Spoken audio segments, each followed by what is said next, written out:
together.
Every racer may be alone out on the track,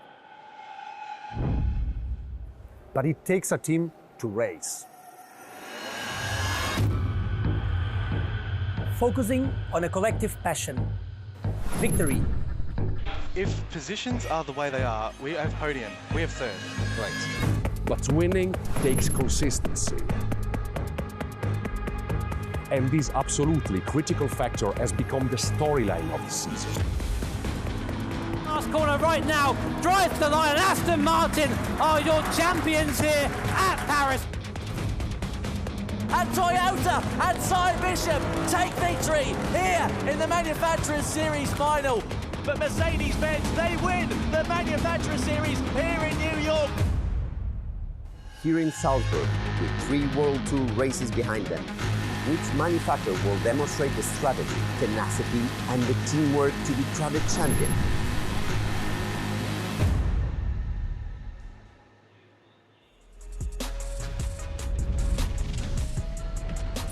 Hello and welcome to the FIA certified Gran Turismo Championships, coming to you from Hangar-7 here in Salzburg.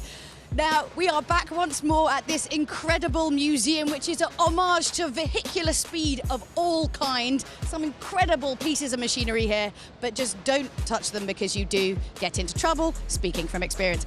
As always, we are joined by our commentators from around the world. So if you'd like to watch the stream in your chosen language of choice, please click on the link below.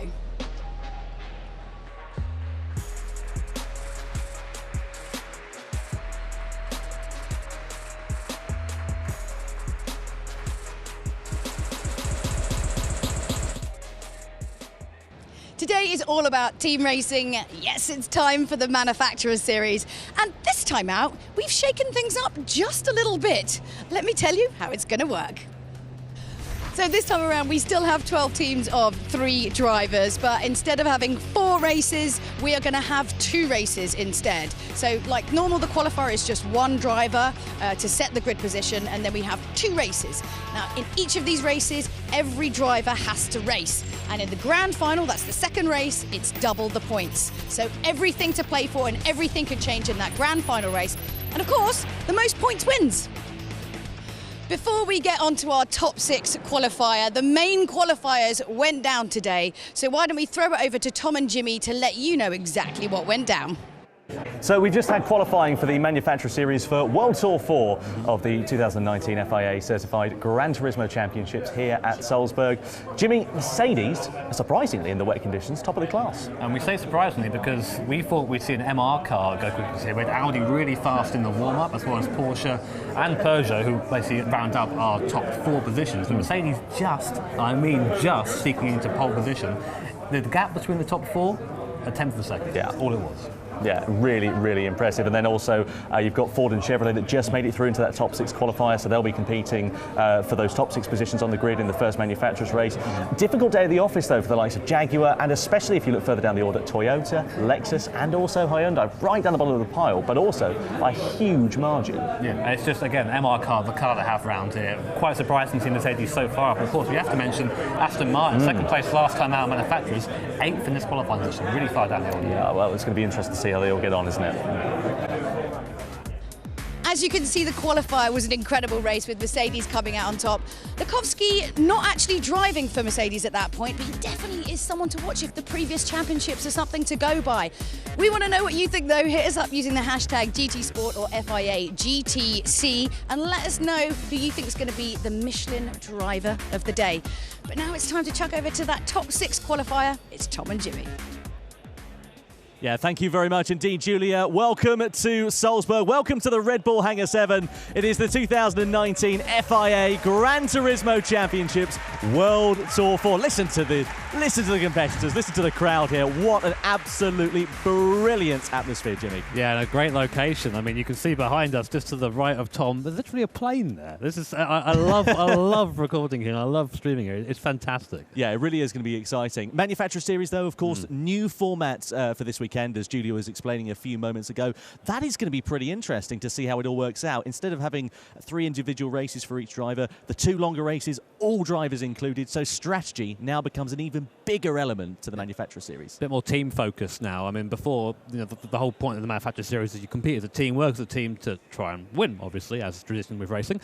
But before, it was more just an individual effort leading up to a team finale. So kind of nice to see that going that way. Now, earlier on today, we had the overall qualifier, which decided position 7 down to 12 on the grid. The top 6 teams, Mercedes-Benz, Porsche, Peugeot, Audi, Ford and Chevrolet, made it through to the top 6 qualifier, and that will be taking place at exactly the same place the race will be taking place after this one. The Red Bull Ring, of course, in Austria. Group 3 cars, heavy wet conditions though, Jimmy. Yeah, that is the kicker, of course. This is actually the first, we had the first qualifying session ever in the wet, and now we're having, the first... Here we come then. We have Chevy coming across the line at the moment to start their first flying lap. Now, what do we expect here in the wet? This is the thing. Well, to put it bluntly, lack of grip. These things are a lot harder to drive in the wet conditions. You can see there Marco Mendoza just on the left-hand side of your screen working his way around. You see a lot more wheel movement, especially in T2, or some people call it T3, at the top of the course coming up to it now. Very tight corner, very hard to get the car rotated, especially these front-engine cars. Yeah, the front-engine cars, as you say, Jimmy, really been struggling actually in these conditions. If you've got an MR or an RR car, you'll be in better shape, but all of the cars, of course, competing in this Group 3 machinery are either MR or FR layouts. You can see here Adam Wilk, and he, of course, is out on track for the Ford team at the moment, behind the wheel of the Ford GT. Here is Audi, and now all the drivers had to select their time attack driver ahead of this qualifying session. So it's really interesting to see how this is going to fare. In the case of Audi, they've got Martin Grady out on track, the British driver. Yeah, great to see Grady back here again, of course, as well. And he was someone who was saying that he didn't really expect Audi to to do particularly well in his streams at home. But here he is in the top 6 qualifier. Someone else as well we've used to seeing is Lewis Bentley in the Peugeot. Peugeot not really been here for a while at the World Tour events. Great to see them actually finally qualify and be here. And also, they were in with a proper shot earlier of being the fastest qualifier coming into the top 6.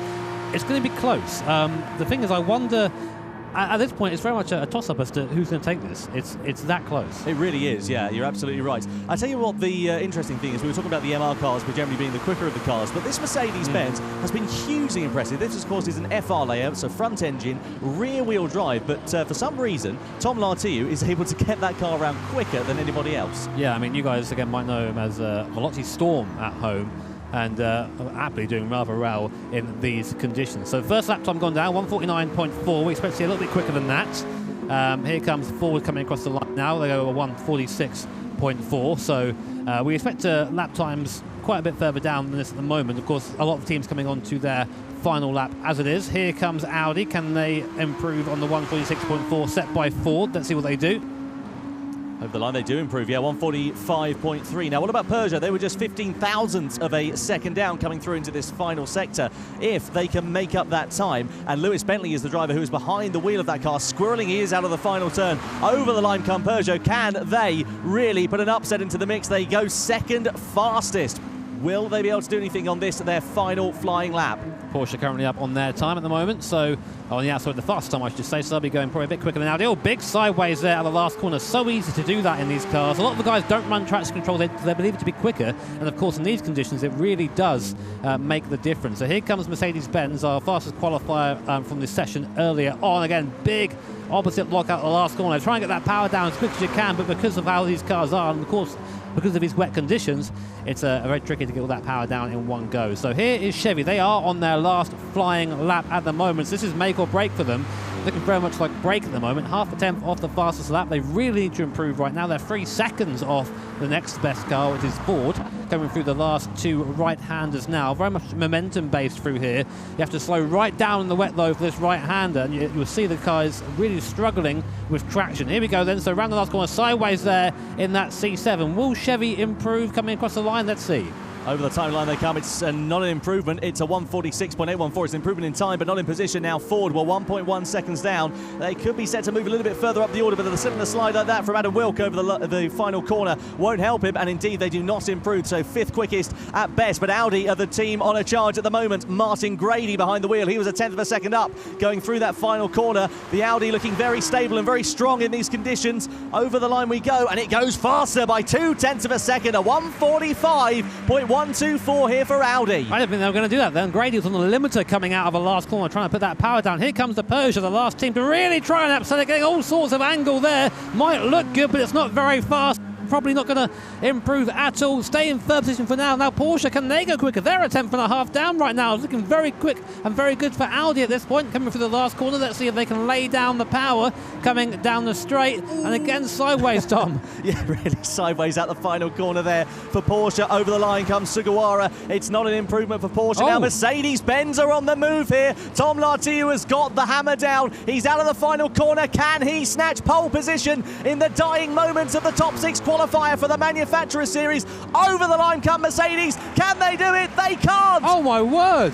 Audi, pole position. Martin Grady, his first ever pole position at one of these events. I can see him over there looking very happy with himself. Congratulations, Martin. What an achievement for Audi. What an achievement for Martin Grady as well. Hugely impressive stuff from the German manufacturer on top here in Salzburg after the top 6 qualifier. Very popular that. Look at that. Great to see him finally do well in that Audi, and he's someone who's been repping that Audi for seasons and seasons, and to come here and get pole position, well, that's the first bit done. Yeah, that's it. The hard work is still to come, isn't it, in terms of the first race, which will be along the way very shortly indeed. You can see they're down with the team radio as well, with the team here for Audi in the Manufacturer Series. That was hugely impressive, though. It surprised all of us, didn't it? That's the thing. Well, I was speaking to Martin earlier on about how to drive the car, and when you hear him coming out the last corner and banging the rev limiter, and saying this car needs to be as close to the rev limiter as possible when you're shifting. All the power is right at the top, so obviously the man knows his car. Yeah, really, really impressive. Great to see Peugeot up there as as well. An outside chance actually going into this weekend, but Lewis Bentley, for whatever reason, seems to just be gelling with that car in wet conditions. Yeah, definitely. Again, we have to also state that the mid-engine cars tend to be a bit better balanced around here as well, so it's good to see them come up through the field. Again, the Peugeot, as you said, don't really used to seeing it here, are we? It's not normally at these events, so it's good to see it come here and do well. And what about Tom Lartiu as well? Because traditionally Mercedes-Benz would have had Cody Lukovsky in that seat. Now Tom has come in.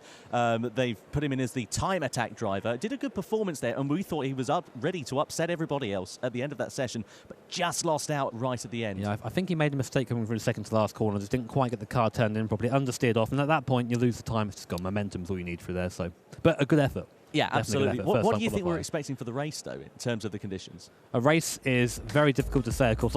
Lots of tyre wear going on in the race as well. We have driver changes. It's not just down to one driver, so anything can happen. Here are our official results, Tom. Yeah, you can see Martin Grady at the top there, a 145.124 for Grady. Tatsuya Sugawara in second position, a 145.4 for him. Then Lewis Bentley in third for Peugeot, so second row start for him. Then Mercedes down in fourth. Adam Wilk for Ford in fifth position. And Chevrolet are down in sixth place. But look crucially at that gap from first down to sixth place, Jimmy. It's a huge gap, isn't it? It is, and much unlike what we're used to seeing, it's 3 tenths between first and second. You see the wet weather really being a challenge for some of the guys out there. Yeah, you really, really can. It's going to be very interesting to see how these drivers will fare after the top 6 qualifier as we head into race 1. But Julia Hardy has joined us on the desk. He's so excited. I even got like an arm thrust. That's how keen he is that I'm here. You have to do a lot to earn an arm thrust. Apparently you do. Confetti next time. Is that better for you? Yes, T-shirt cannon as well, but just aim it slightly away. Slightly away. Someone's getting floored. From the face, maybe. So great to be back up here. So a bit of a surprise there in that top 6 qualifier. Very much so. I mean, I love Martin. He's a great guy, but he's never really been one of the guys to come and get a pole. I am. I'm happy for him. He looks so relieved to finally get up there on the top step. And he's a guy that we know can do it. He's just never really had the luck or the car to do it at the event. But here, they're out in the wet. Fantastic. We did actually have a conversation last time about the fact that we're doing GT kind of more and more, and actually maybe everyone's kind of like settling into their kind of comfort. Yeah, that could be a thing. I mean, you're coming all the way from your home country to this ridiculous location here at Hangar-7 and performing for an audience. It's a bit tricky. A bit of pressure. So talk us through what happened with Mercedes there, because obviously coming in in pole position, and then so what happened? I mean, let's bear in mind they were winners last time out in New York in the Manufacturer Series, and starting down in 4th place. We were all saying that the mid and rear engine cars have been very impressive so far. You can see here some of the performances from Cody Lukovsky and his fellow teammates. Second, they finished in the Nürburgring. First in New York. Cody Lukovsky, of course, being part of that team in both podium finishes for the German manufacturer there as well. And this is some of the performances we're used to seeing from Mercedes there, fighting at the front, putting that pressure on the other competitors. Here they were side by side with Toyota back at the Nürburgring. They were going hammer and song. Look at this. Absolutely brilliant performances from both of them, but they're on the back foot going here into Salzburg, down in 4th position. That's not going to be an easy start, especially, of course, in wet conditions. That's true, that's true. And of course, we talked about Lukovsky quite a lot. What about the other guys in his team? Can you tell us a little bit about that? Yeah, Cody Lukovsky, I mean, they've got Anthony Felix alongside, of course. Ant made his debut for the Mercedes team last time out in New York. We know how quick Ant can be, how crucial he was to be a part of that success last time out as well. He's one to watch, but also alongside him, Jimmy, Tom Lartiu, a driver that you know quite well in the sim racing community. So thank you for saying his last name for me. I've been butchering that all evening. But yeah, I was known as Veloci Storm. And he better be quick. Yeah, I mean, it's a strong name, isn't it? Right. You've got to be quick if you're called Veloci Storm. But yeah, he's come in immediately very fast. And the pairing of himself and Lukovsky, and of course, Ant Felix as well, it's a team that's going to be very competitive. And who else should we be looking out for then? I say Porsche. My pick, of course, my pick from the pre-show. Not going to say it. Not going to say it. Ooh, nearly falling off. I was so shocked. But again, another MR car, very strong in the first part of this first race, and we think it'll be quick in the second race too. So one to watch. Yeah, one to watch in the second race, especially could be Aston Martin. They're not particularly quick in these wetter conditions, but in the drier conditions for the second race that we've got coming up, we know how quick, especially that car is in the straight line. So that could be a huge advantage for them. I think what's quite interesting thing I've noticed obviously about the manufacturer series is, like, even though we still have kind of a lot of the same faces coming back again and again, every time we come to a new championship, a new stop on this tour, there's a whole bunch of fresh new faces and a whole bunch of drivers to look out for. So we never really know what's going to happen, because all of a sudden you've got all these new variables, these new drivers into the mix. Yeah, it does add something to it, doesn't it? As you say, having these new drivers, and it makes it really exciting though, because it adds that level of unpredictability that we've come to know and love with GT. And that's why we absolutely love it. So I think we should kick off this manufacturer series. So please be upstanding for the national anthem of Austria.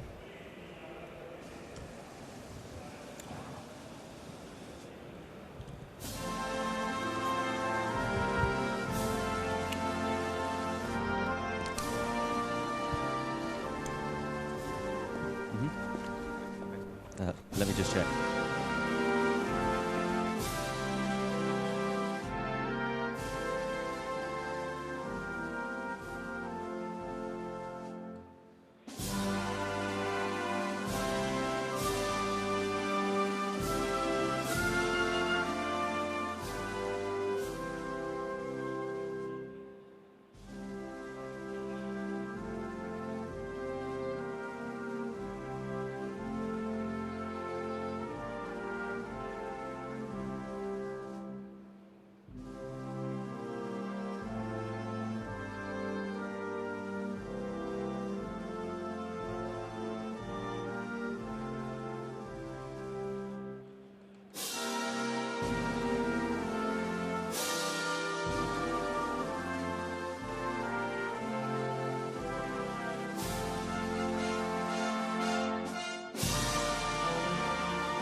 The national anthem of Austria plays out here at Salzburg, our host nation for World Tour 4 in the 2019 FIA certified Gran Turismo Championships. It's time then to get the Manufacturer Series racing action underway here. Now, Jimmy Broadbent, this is going to be hugely exciting. Mainly because, for me, it's a wet race. Wet racing is a completely different kettle of fish to dry racing. All about being nice and easy on the car. No sudden movement. If you start yanking the wheel around, the car's going to just rotate on you in a way you don't want it, and you'll find yourself facing the wrong way. And that's the thing. Getting these cars out of slow corners is probably the hardest challenge for these guys, and we have two very slow corners in this course. Well, quite. It's going to be an interesting challenge, isn't it? Let's take a closer look, shall we, at the circuit we're competing on then. So the Red Bull Ring in Austria is the host of our qualifying sessions. It is the host of our first race of today as well. You can see Group 3 cars, heavy wet conditions, 17 laps for these drivers as well. Now, fuel shouldn't be too much of a concern at times 3, but tyre wear could be. They might have to pit for tyres. The average life expectancy of these wet tyres, about 12 laps. They've got 17 to do. So the smart money probably would be on taking a pit stop. Yeah, I think so. At least taking one pit stop, and of course, every driver has to do at least 2 laps in this as well. So, at least 1 lap. Only 1 lap, I should say. So maybe a good idea to get off the tyre nice and early and get the pit stops done. But anyway, let's see what our competitors do. Let's go to the race. So then to the grid to get the Manufacturer Series racing action underway here at the Nürburgring. And Jimmy Broadbent, this is how the grid lines up. Yes, Martin Grady, of course, in pole position in the Audi. Great result for him. In second is Porsche Sugawara there, starting that car. Then we go down to third position. Lewis Bentley in the Peugeot. A great run there from the English driver. Then we go down to fourth. We have Mercedes-Benz with Tom Latio there. Again, new to this series, but looking to impress. Adam Wilk there in fifth in the Ford GT. Always love the look of that car, I must admit. Then sixth, we have Mr. Schwendemann in the Chevy. Then we go down to Jaguar. Kenny Economos. See how he does today. The eighth position for BMW. We have Coque Lopez, of course, on the podium in the Nations Cup last time out. Third position, can he do the same in manufacture this time? Fabian Portier there at the helm of the Aston Martin V12 Vantage.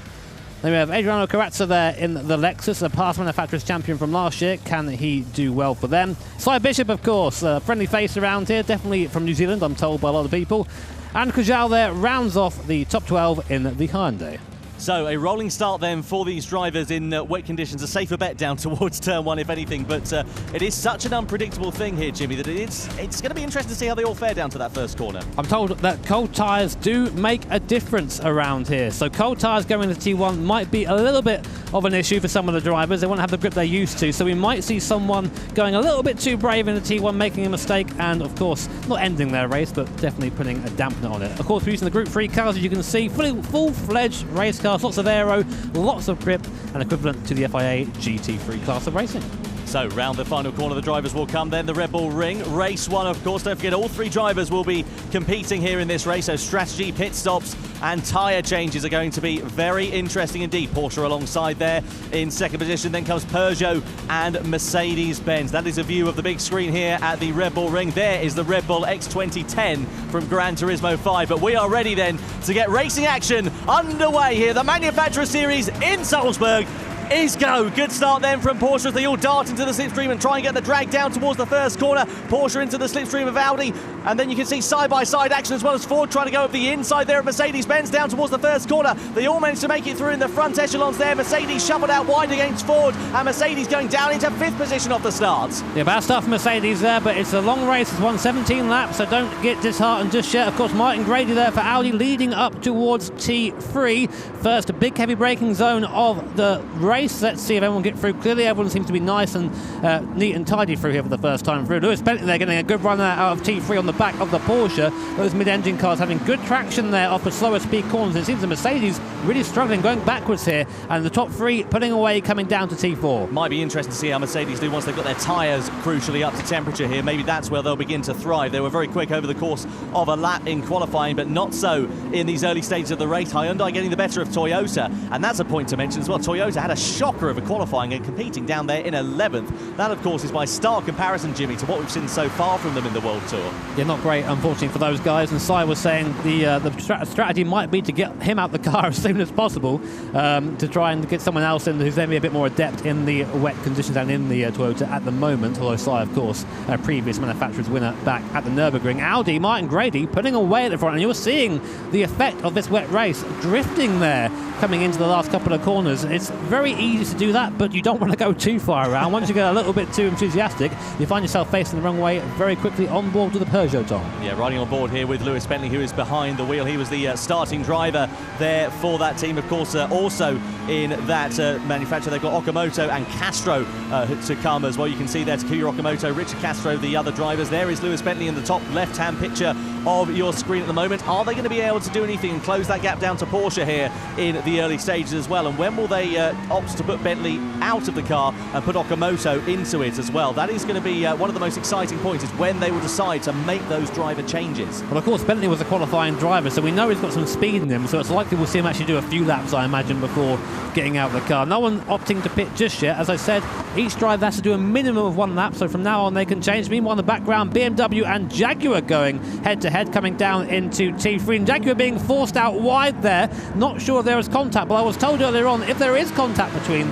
cars, they will just sail off because of a lack of grip after that. So there might have been a bit of contact there. We didn't see it, but Jaguar nonetheless down to 10th. Yeah, could have been the slices of touches there. Kenny Kanemos, who is the driver behind the wheel of the Jaguar at the moment, and not going their way in any way, shape or form. There is Hyundai as well. Good to see Hyundai here with Kajal behind the wheel of the car at the moment. You would say that, Tom, wouldn't you? Yeah, quite. Hyundai owner over there. Yeah, I was to say, being the guy who owns a Hyundai. But, yeah, Hyundai down there in 11th position, and you can just see how much these FR cars are struggling. The front engine rear-wheel drive machines not going their way at all in these wet races. However, they may come to get their fruit of the labours in the dry race that will be coming up after this. Yeah, that's definitely, it's basically being, it's strength in one way, weakness in another race, so definitely over them. So we're getting a replay. This is what happened with BMW and Jaguar, who were fighting for 8th and 9th at the time. Jaguar tried going around the outside here, and just too late on the brakes. There was no contact there, but you can see how much longer the braking zones are here. Now it's wet.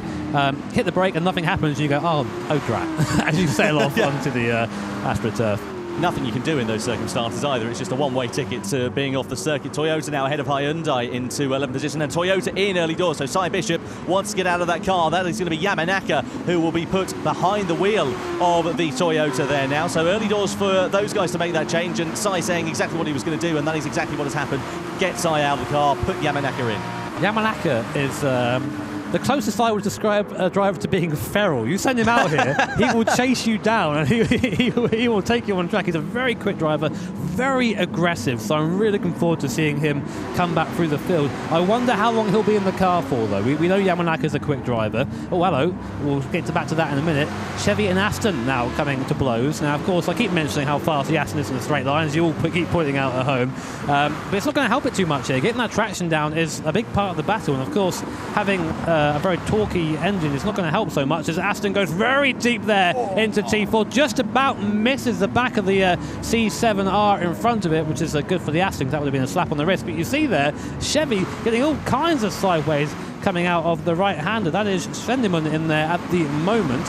Doing a good job, but he's the best of the rest in terms of the FR cars. The Mercedes putting away, though, 3 seconds ahead of this fight. Yeah, Schwendemann, the German-sounding driver, but he's actually a French national, would you believe it or not? It is a bit confusing, isn't it? There is Aston Martin, Fabien Portier, behind the wheel of the car, the Chilean driver. Great to see Fabien back here. We're riding on board with him now. You can see him on the top left-hand corner of your screen. Nick McMillan and Ayumu Takeda. So that's another new lineup here for Aston Martin, another new driver who is alongside them. And it'll be interesting to see how Ayumu does, because he was actually very quick in the earlier practice sessions we've had here so far. Again, another new face for us as well, so it's always good to see how these people perform at these live events. It's very different being at home and doing this in the comfort of your front room. Cup of tea to the right if you're Martin Grady, of course, and just taking it easy. Here, you're under the spotlights, you've got some couple of very loud English guys shouting over the top of you, so it's just what you want, that, isn't it, really? Yeah, ideal way to race, isn't it?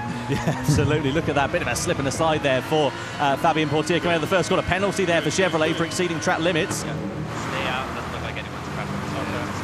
And that's the team radio there from Aston Martin as well. That's Nick McMillan on the radio to Fabien Portier, just saying to stay out in these early stages. Noticing there that Cody Nikolakowski is the only teammate actually hanging over the side of his team. Looks like he's getting ready for a driver swap there, Tom, for Mercedes. Looks the way, yeah, doesn't it? Here is Chevrolet taking their penalty, the penalty zone out of turn 3. That will allow Aston Martin to go sailing on through there, or they're going to be running at least side by side, because Chevrolet's got great legs coming through that straight. Aston Martin, is Portier going to send it down the inside of Schwendemann? He thinks better of it. It'll be a bit of a day late and $1 short down into that corner at this particular point in the race. They've got a lot more to lose in these early stages than they probably do to gain. Sometimes I wonder if you have a book with all those sayings in, Tom. I've never heard half of them when you go through them. Oh no, I just sleep reciting them, mate, to be honest with you.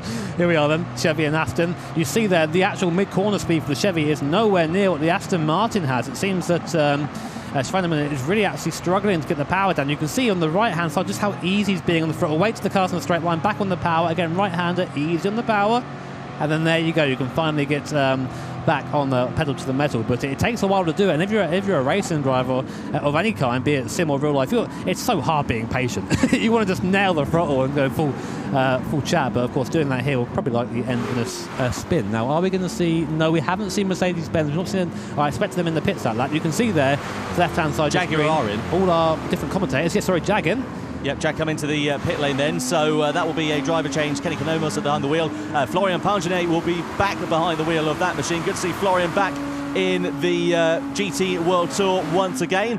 And will he be racing with his cap on this time, I do wonder? I hope not. I'd be pretty sweaty doing that. I wouldn't want to do that. Here's Ford and Mercedes. Now, Mercedes have got up to the back of Ford and going up the inside there. So Mercedes-Benz up into 4th position, are they? What's their traction like coming out of T3? It's a drag race now down to T4. We have Tom Latio on the inside line, so I think he's probably going to have the ideal line. I'm just watching over to the rig there that he's trying to squeeze the Ford off the circuit, giving as little room as possible whilst being, of course, clean. Has the inside line. Move made. Mercedes-Benz up into 4th position. Great stuff there for Mercedes-Benz, and you can see them on the left-hand side of your picture. Tom Lartier, but here come Ford trying to fight back immediately. Adam Wilk is going to be on the outside, though, coming into this left-hander. Is he going to try and get the switchback, or is he going to try and use the grip on the outside of the circuit? That would be a very, very enticing move, but it's not going to be one that pays off. Lartier gets the traction coming through that corner and does, for now at least, manage to stay ahead of Ford. Hard and fair racing there, just very much made sure Adam Wilk did not have any room to come back at him, and that was it. Mercedes-Benz up into 4th position again, looking over. Cody's wearing his gloves, but he's also got the headset on, so I wonder if there will be a pit stop now.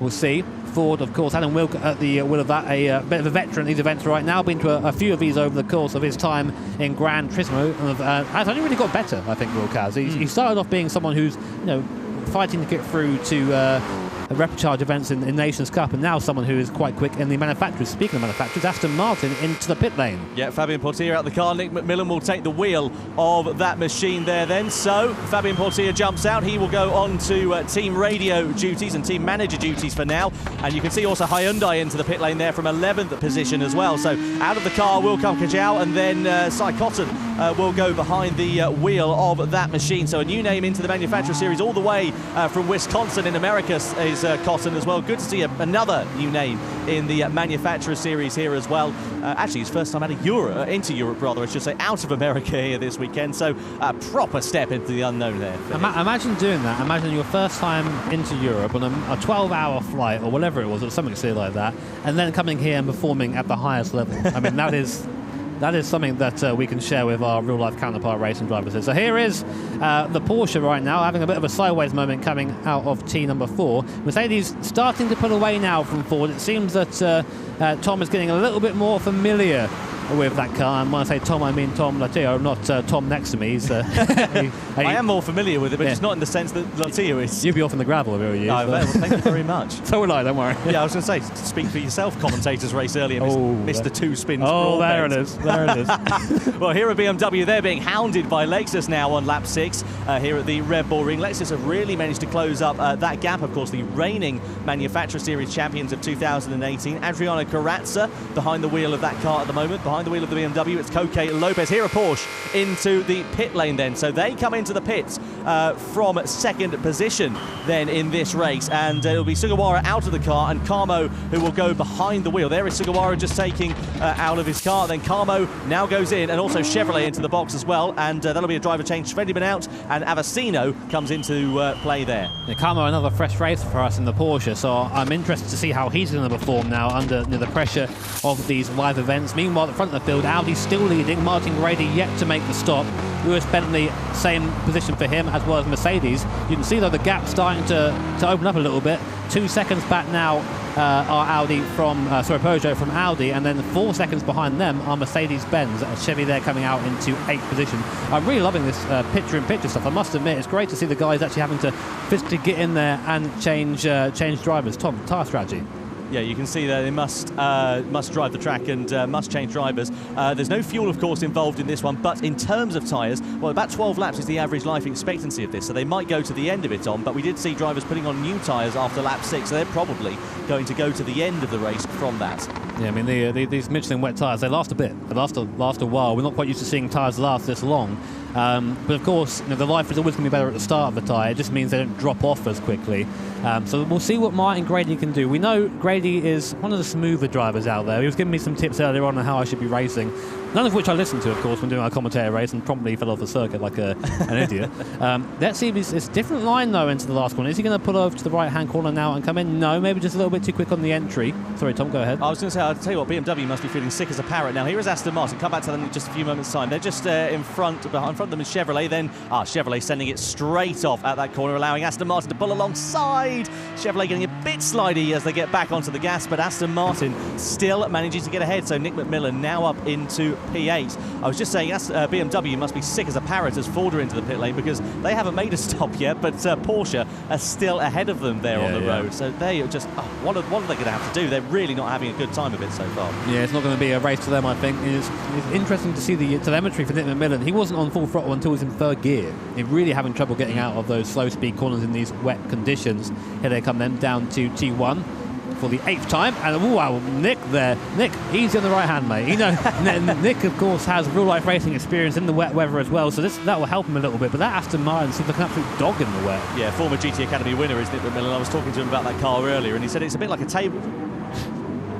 effect that these drivers have got going on. They turn it into that corner, and then the car just wants to understeer like a cross-channel ferry. They get on the power, and it's like a dog on a polished floor, essentially. He's got the book out here. I've been reciting I'm going to start banning that book. Yeah, but he's really having a difficult time, is Nick McMillan. Former GT Academy winner, of course, as well, is McMillan, and as you said, Jimmy, has a lot of real-world racing experience, so that'll be doing him some favours here, but it's just not doing him any good in this car at all. He's just not able to explore his full potential that we know he has. Well, there you go. You're seeing now firsthand just how tricky it is to navigate these Group 3 machines around the Red Bull ring here. Any mistake you are punished for very quickly and very harshly. You see even half throttle there, and the V8 torque there just sending the car sideways. That's Michael Vincino there.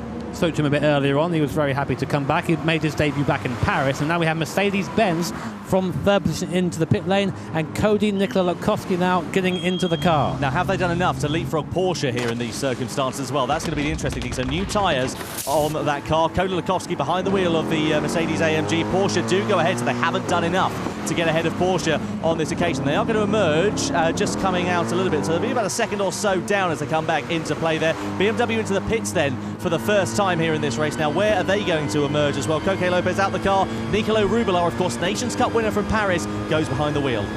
For now, here is Cody Lukowski there in the top left-hand corner. Very familiar looking picture for us. Very relaxed driving style. Looks very intense though when he's driving. In his eyes, you see, it looks like he's looking through the monitor rather than looking at it.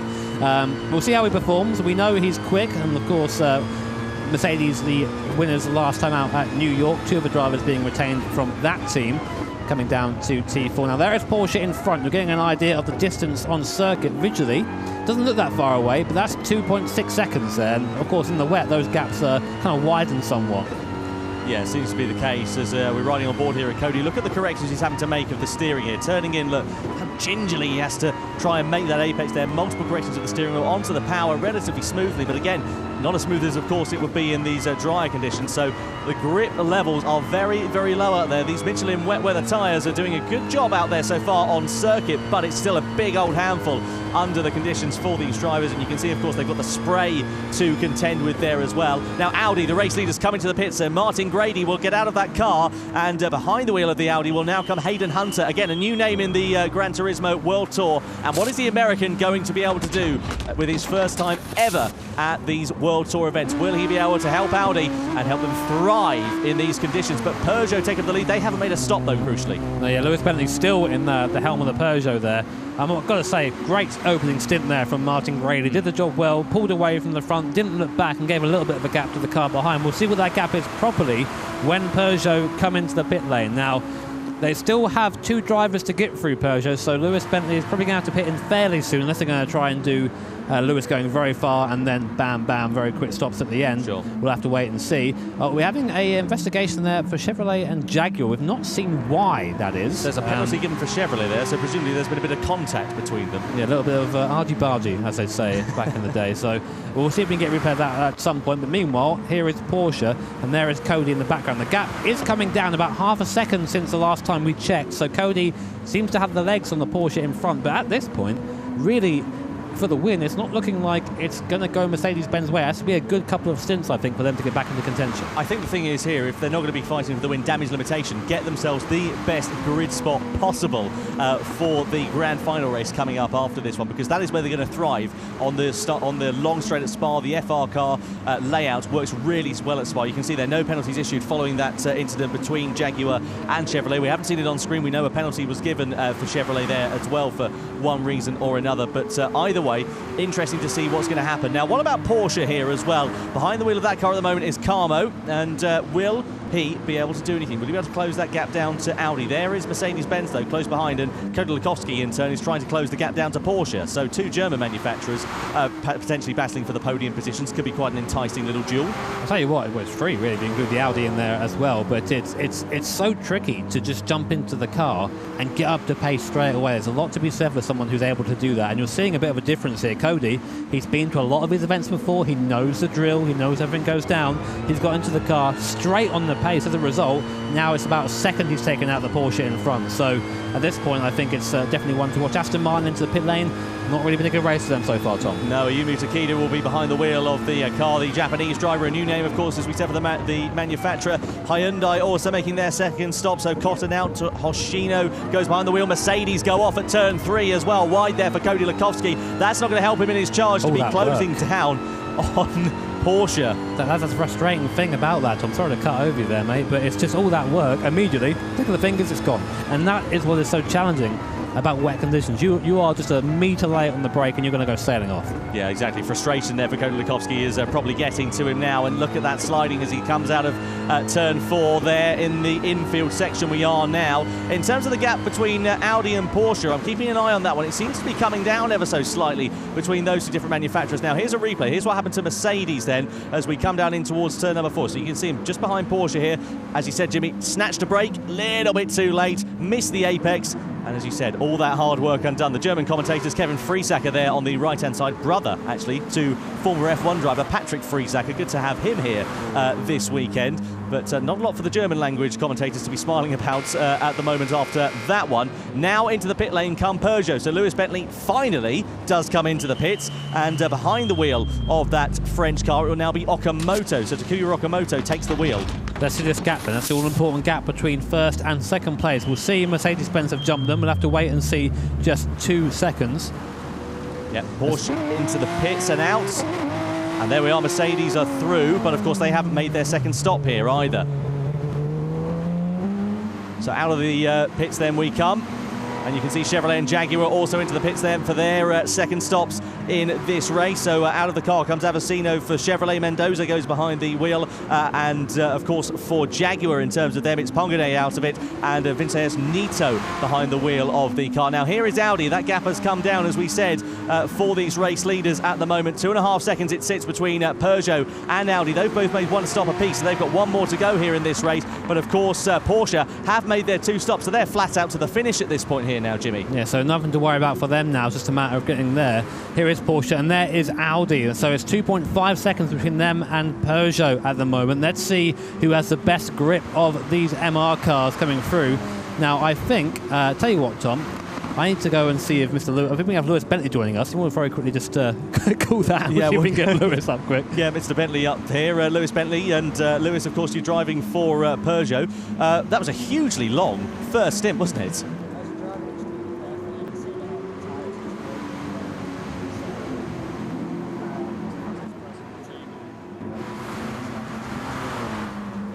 I think we're having some audio issues here, Lewis. We can't actually hear you there at the moment. We'll try and get your microphone working and just say... we can hear him. We just can't hear him in our ears, so there you go. I wanted to ask Lewis, what's it like being out there in those conditions? Of course, live event. Oh, saying that, sorry.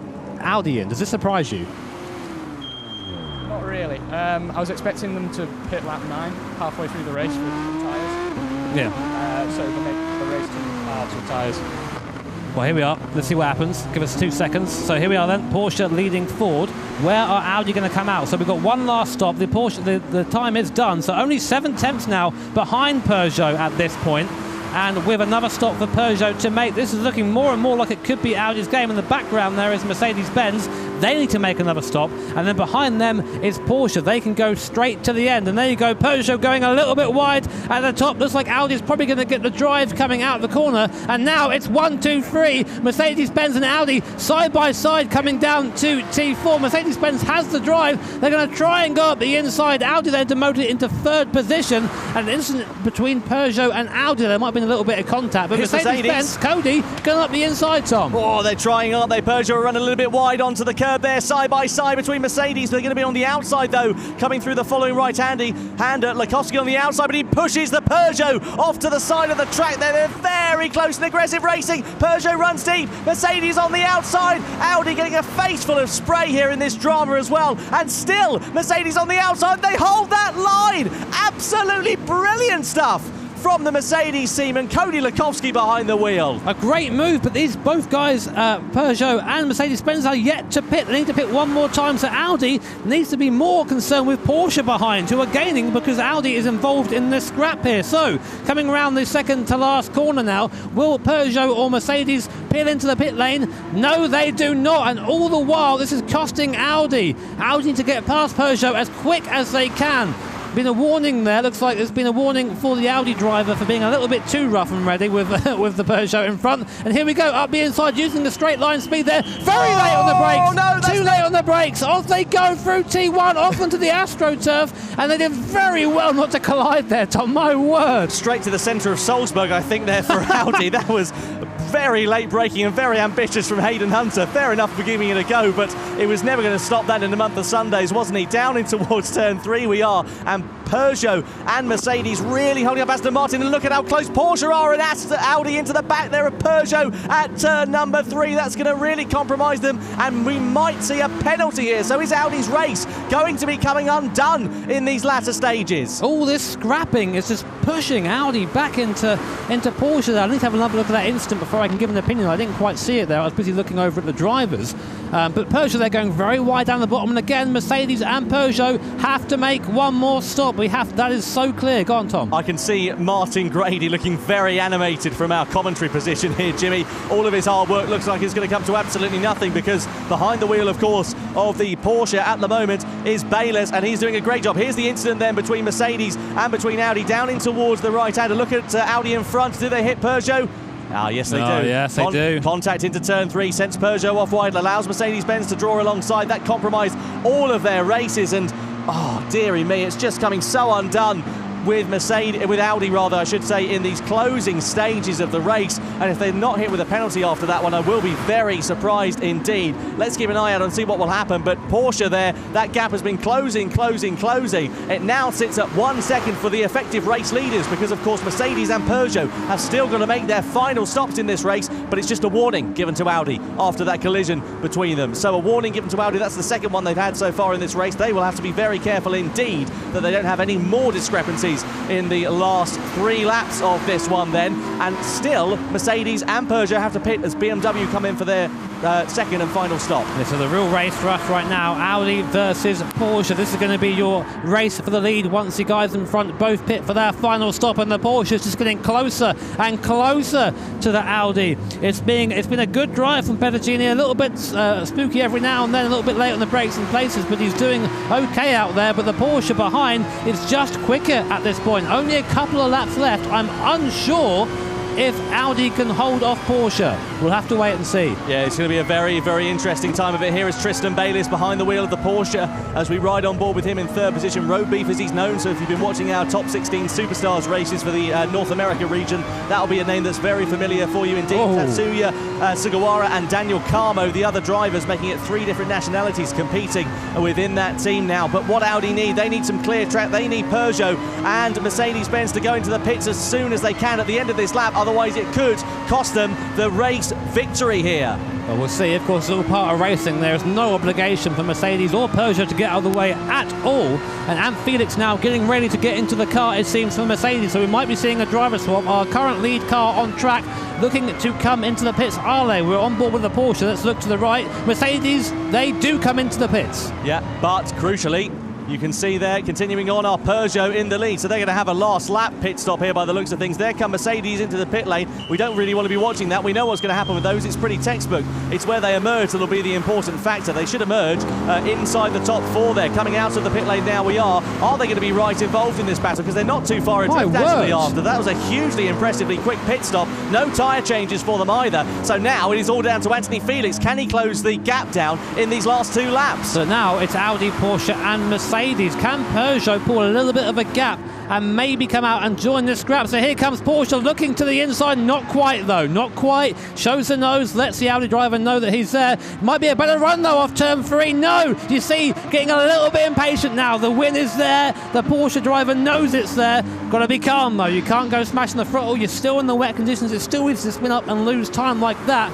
This is going to be a fantastic finish. Can Bayliss do anything here against Audi? Surely Okamoto's got a pit at the end of this one. That's the last opportunity that he will have, and then we will have a final lap 3-way scrap for race victory between Audi, Porsche and Mercedes-Benz. So there is Audi, there are your race leaders, there's Porsche, and there is Mercedes-Benz with a very fired up Anthony Felix behind the wheel. Yeah, I saw him clapping before getting in. He knows what's at stake here. He's going to do his best to try and stay with these guys in front. So here is Audi. It's their race to lose. It's a very short lap here as well, Jimmy, so he's not going to have a lot of opportunities to try and find his way past. That's the crucial thing. Yep, so here we are then. Coming on to the last lap. Now we expect to see Peugeot peel into the pit lane here. If they do not, then they will be likely disqualified from this. Let's see. Peugeot there out front, peel into the pit lane. Now Audi is finally released, and it's going to be Audi versus Porsche versus Mercedes-Benz. Now where will Peugeot come out? It's only 1 lap to do at the end of this race here. probably the slower driver going in at this point. Here we are, coming onto the final lap. Audi lead, only half a second though between them and Porsche. Down in towards the first corner we go for the final time here for the Manufacturers Series. Audi then leading the way. They're a little bit wide out of turn one. Doesn't allow Porsche to close up. It looked like a pretty good exit out of that corner there for Tristan Bayliss. He closes up onto the back of the Audi, and we know that Audi R8 is not the fastest car in a straight line. It surely won't be down in towards turn three. He'll think about it down towards turn four. He's having a look there is Bayliss, but he's not quite close enough to mount a challenge at the moment, and very defensive there goes the Audi of Zach Petruccini, who's behind the wheel of the car. You can see him there sliding and struggling for grip as they come out of the third corner in the slipstream. They're defensive from Petruccini in the Audi, but what is Bayliss going to be able to do? They're going to be in the slipstream. Is he going to think about a move down towards turn four? He surely is. He's going to be a bit later on the brakes, but blocking the line there from Petruccini. Absolutely brilliant. Somebody runs it wide. That allows the Porsche to pull alongside for the race lead here in the Manufacturer Series. Audi versus Porsche. Side by side we come. Bayliss struggling for grip as he exits out of turn four, in through the left of turn five. Absolutely brilliant stuff. It's nail biting to the finish. All it is now is Audi. Petruccini, all you got to do, mate, is keep it clean. Keep on the line and be easy. Bayliss there just applying the pressure throughout the entire lap. Only half a second. A great run there out of the last corner through Porsche, though not quite good enough to get onto the back of the Audi. Only 2 more corners to go to separate Audi from their first win here in the Manufacturers Series. Here we are. Here's one. Look back. Look how close that Porsche is. All it's going to take is one small mistake from Petruccini, and that'll be time over. Last corner.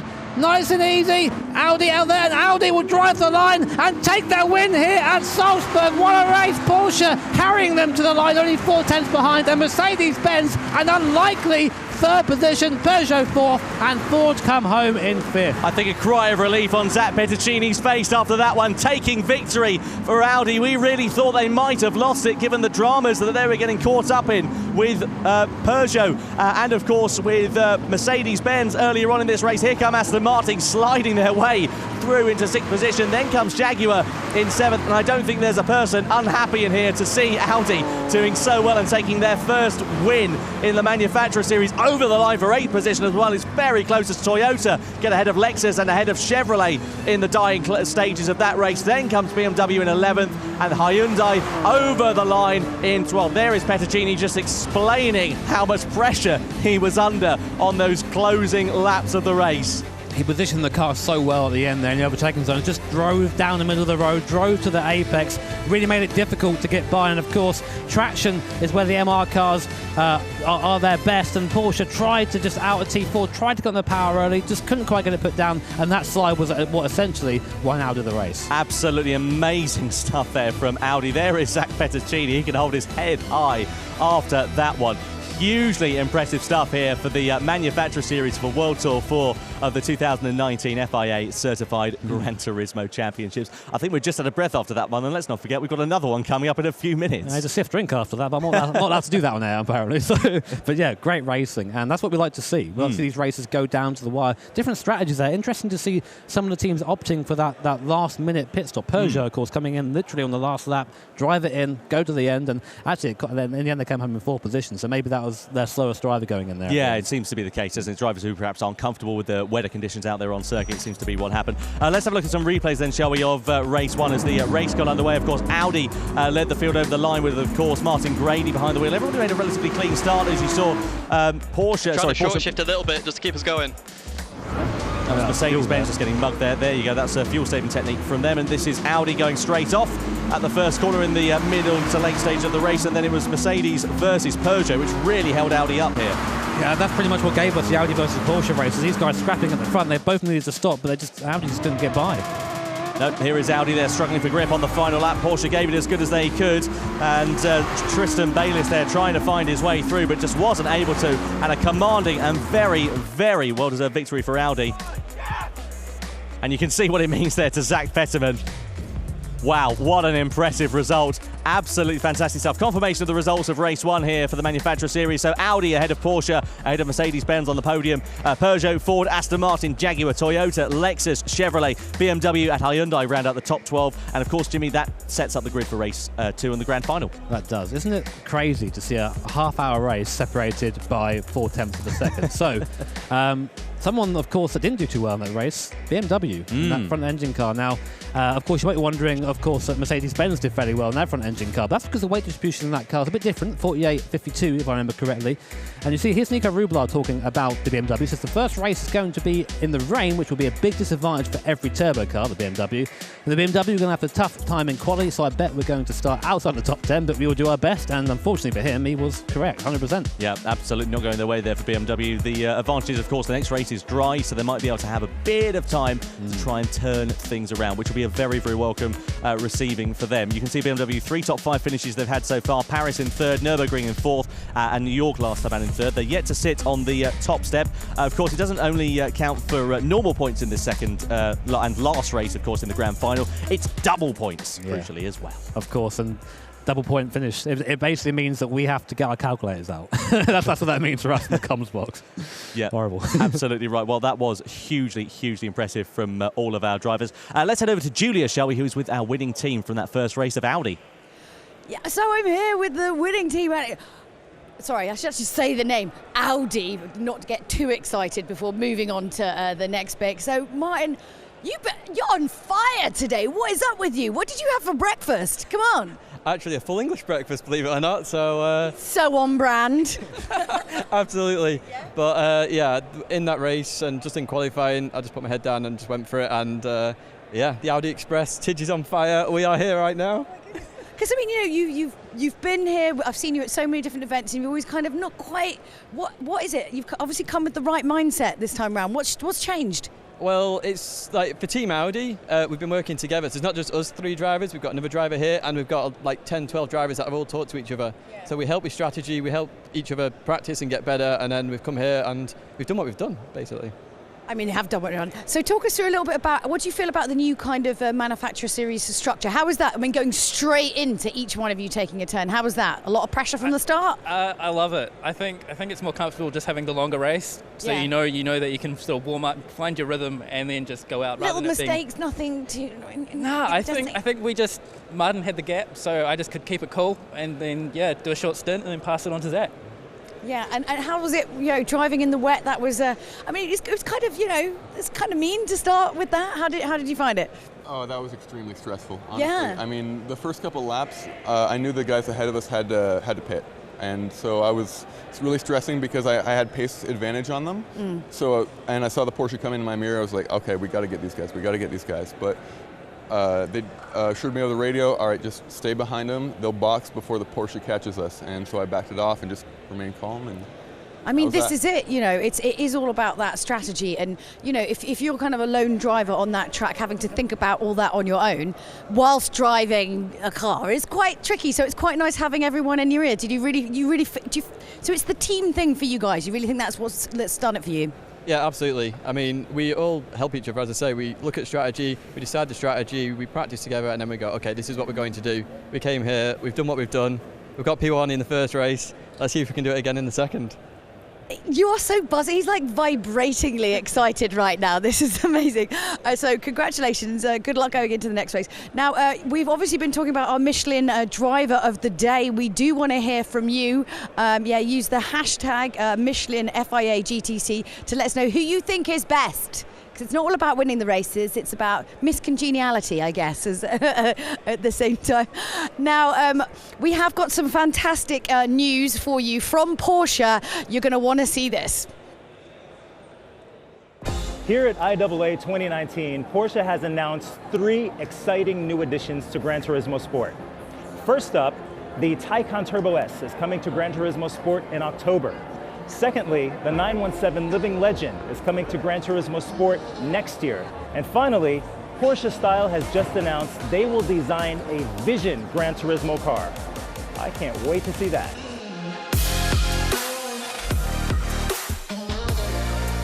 Porsche Taycan というのは、ポルシェの皆さんが作り出す全く新しいドライビングの世界。グランツーリスモの中で体験できるというのは素晴らしいことだと思っています。それがタイカンがグランツーリスモに収録される理由ですね。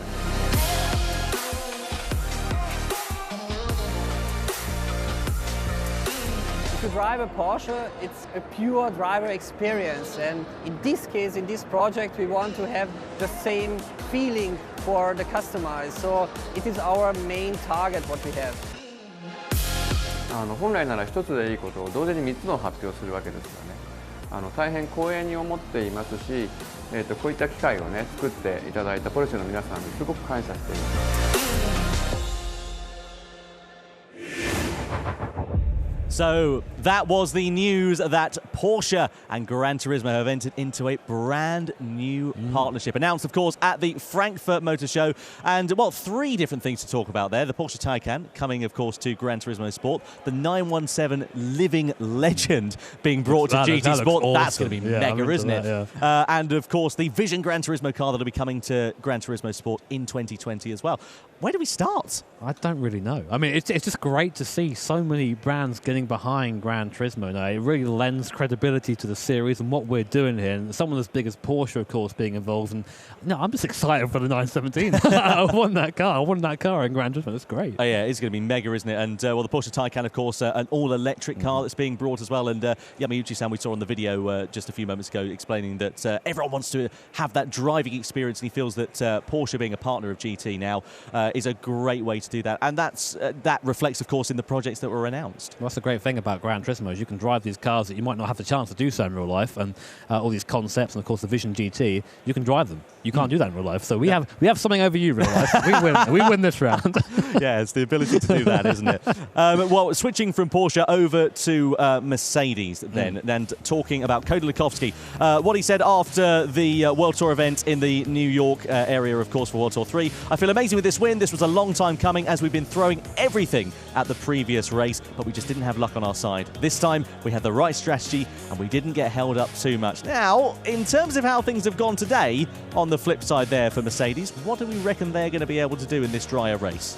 Well, Mercedes is a very strong car at Spa. We know that. We know it's quick in the straight line. We know it has decent overall handling. I think it's probably the most balanced GT3 car out there, so it could be good for them. Of course, at the moment, they're sitting down in 3rd position. Now, I was told earlier, the way the points work, if someone on the podium in the first race wins the second race, points-wise, they will win. Exactly. So there's definitely a chance for them to come away with this. Yeah, certainly is for Mercedes-Benz. It'll be interesting to see how they get on. You can see Audi and Porsche at the top there, then Peugeot, Ford, Aston Martin, Jaguar, Toyota, Lexus, Chevrolet, BMW and Hyundai here as well then. So that is how it all sets up ahead of the race. In terms of Aston Martin there, Jimmy, they're down in 6th position, of course, finished on the podium last time out in Paris. Won, of course, the Manufacturer Series event back in Paris as well. Can they try and turn their fortunes around to get onto the top 3 positions? Well, we know that there's always that fighting spirit at Team Aston. I mean, 2 podiums, 1st and 2nd this year.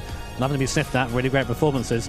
I'd love to see him come back, but I think realistically they're quite far down the order now to take something quite special for them and quite something quite unfortunate for their competitors if they're going to repeat any of their earlier results. Yeah, absolutely right then. Well, of course, we've got a new format in the Manufacturer Series in 2019 for World Tour 4 here at Salzburg. And we caught up with our drivers to find out exactly what they had to say about this new format and how they think it's going to change the complexion of the racing here this evening for the Manufacturer Series at Salzburg. Well, of course, it's World Tour 4 here at Salzburg, and we've got a new format for the Manufacturer Series in 2019. The new format for the Manufacturer Series is kind of interesting. Before we had done kind of like a single race per driver and then a group effort race. But this time, both of the races are going to be done as a team. So we're doing one race in the rain at Red Bull Ring, and then we're also going to be running a race at Spa. It's a lot of an interesting dynamic because now we have to rely on our teammates a lot more than just individual performances. You know, we have to work together to figure out what our strengths and weaknesses are. Who's going to be the quickest on, what tire compound, or should we split it all evenly? The driver changes, the length of our stints, how much fuel we have to save and whatnot. We're definitely going to have to put more of an emphasis on that rather than just the raw pace the entire time. The first race is in wet conditions, so each driver will be on the heavyweight tires. It's going to get really tricky because usually you can kind of sprint and go all out. You can use all the curbing, all the track, you can really be aggressive with your passing. We will want to try and maximize the amount of laps that our strongest driver gets. So you could see some very different strategies throughout that race. The second race at Spa is definitely a big challenge because we haven't raced there with these cars, so it would be definitely tough to try and adapt and figure out which driver suits which tyre the best. I'm not sure what's going to happen in the race. I imagine everyone else is going to be kind of tiptoeing around. It's going to be pretty interesting for us.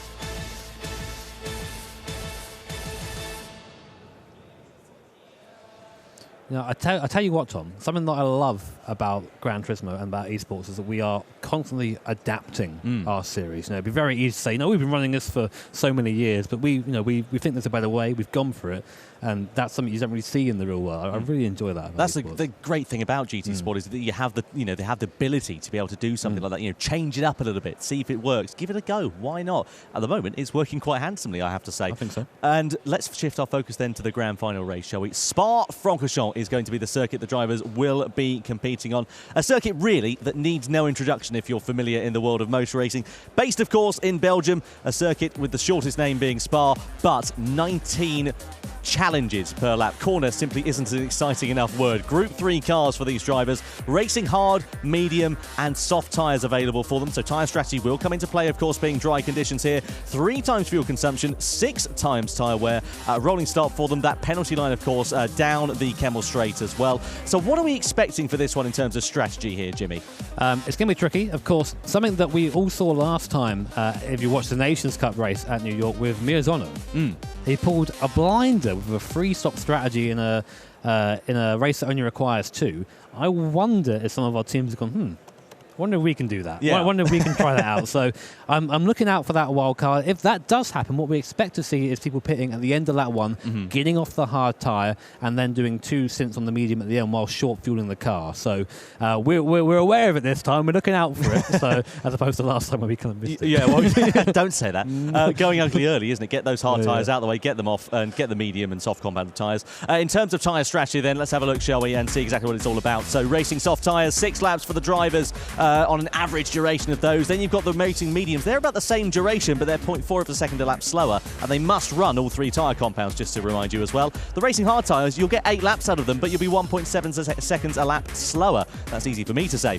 Fuel consumption-wise, tank capacity of 100 litres, about 10 to 14 laps there and thereabouts, so they will have to refuel at some point in this race, and that's going to be crucial. When do you do that? That's what we're talking about, really. Do you want to go out there and short fill the fuel as much as possible and just not have that time in pits, and then maybe have a big stop at the end? That's all part of it. That's all part of a strategy. And these guys have all been discussing that, as Martin Gray said earlier on. It's a team effort. You sit down, you discuss it together, and make sure you get things right.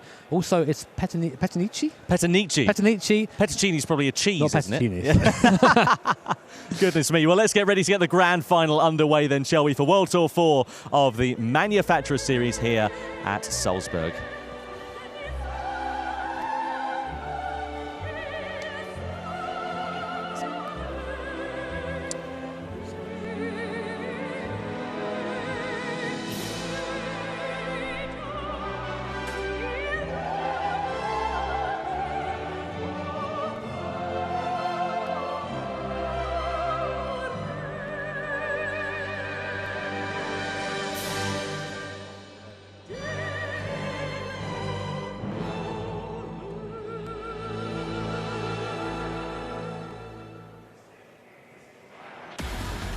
It is time for the grand final of the Manufacturer Series for World Tour 4 here at Salzburg. Spa-Francorchamps is the circuit, and Jimmy Broadbent, this is how the grid lines up. And of course, based on the results from last time, it is Petanici there in the Audi leading away for our grand final here. Bayliss there in the Porsche will start in 2nd position, and in 3rd position will be Tom Lateo there in the Mercedes. Very strong here, watch out for him. In 4th, we have Lewis Bentley in the Peugeot. Someone who says he's not too confident here of the straight line speed of the Peugeot, but hopefully he can do well.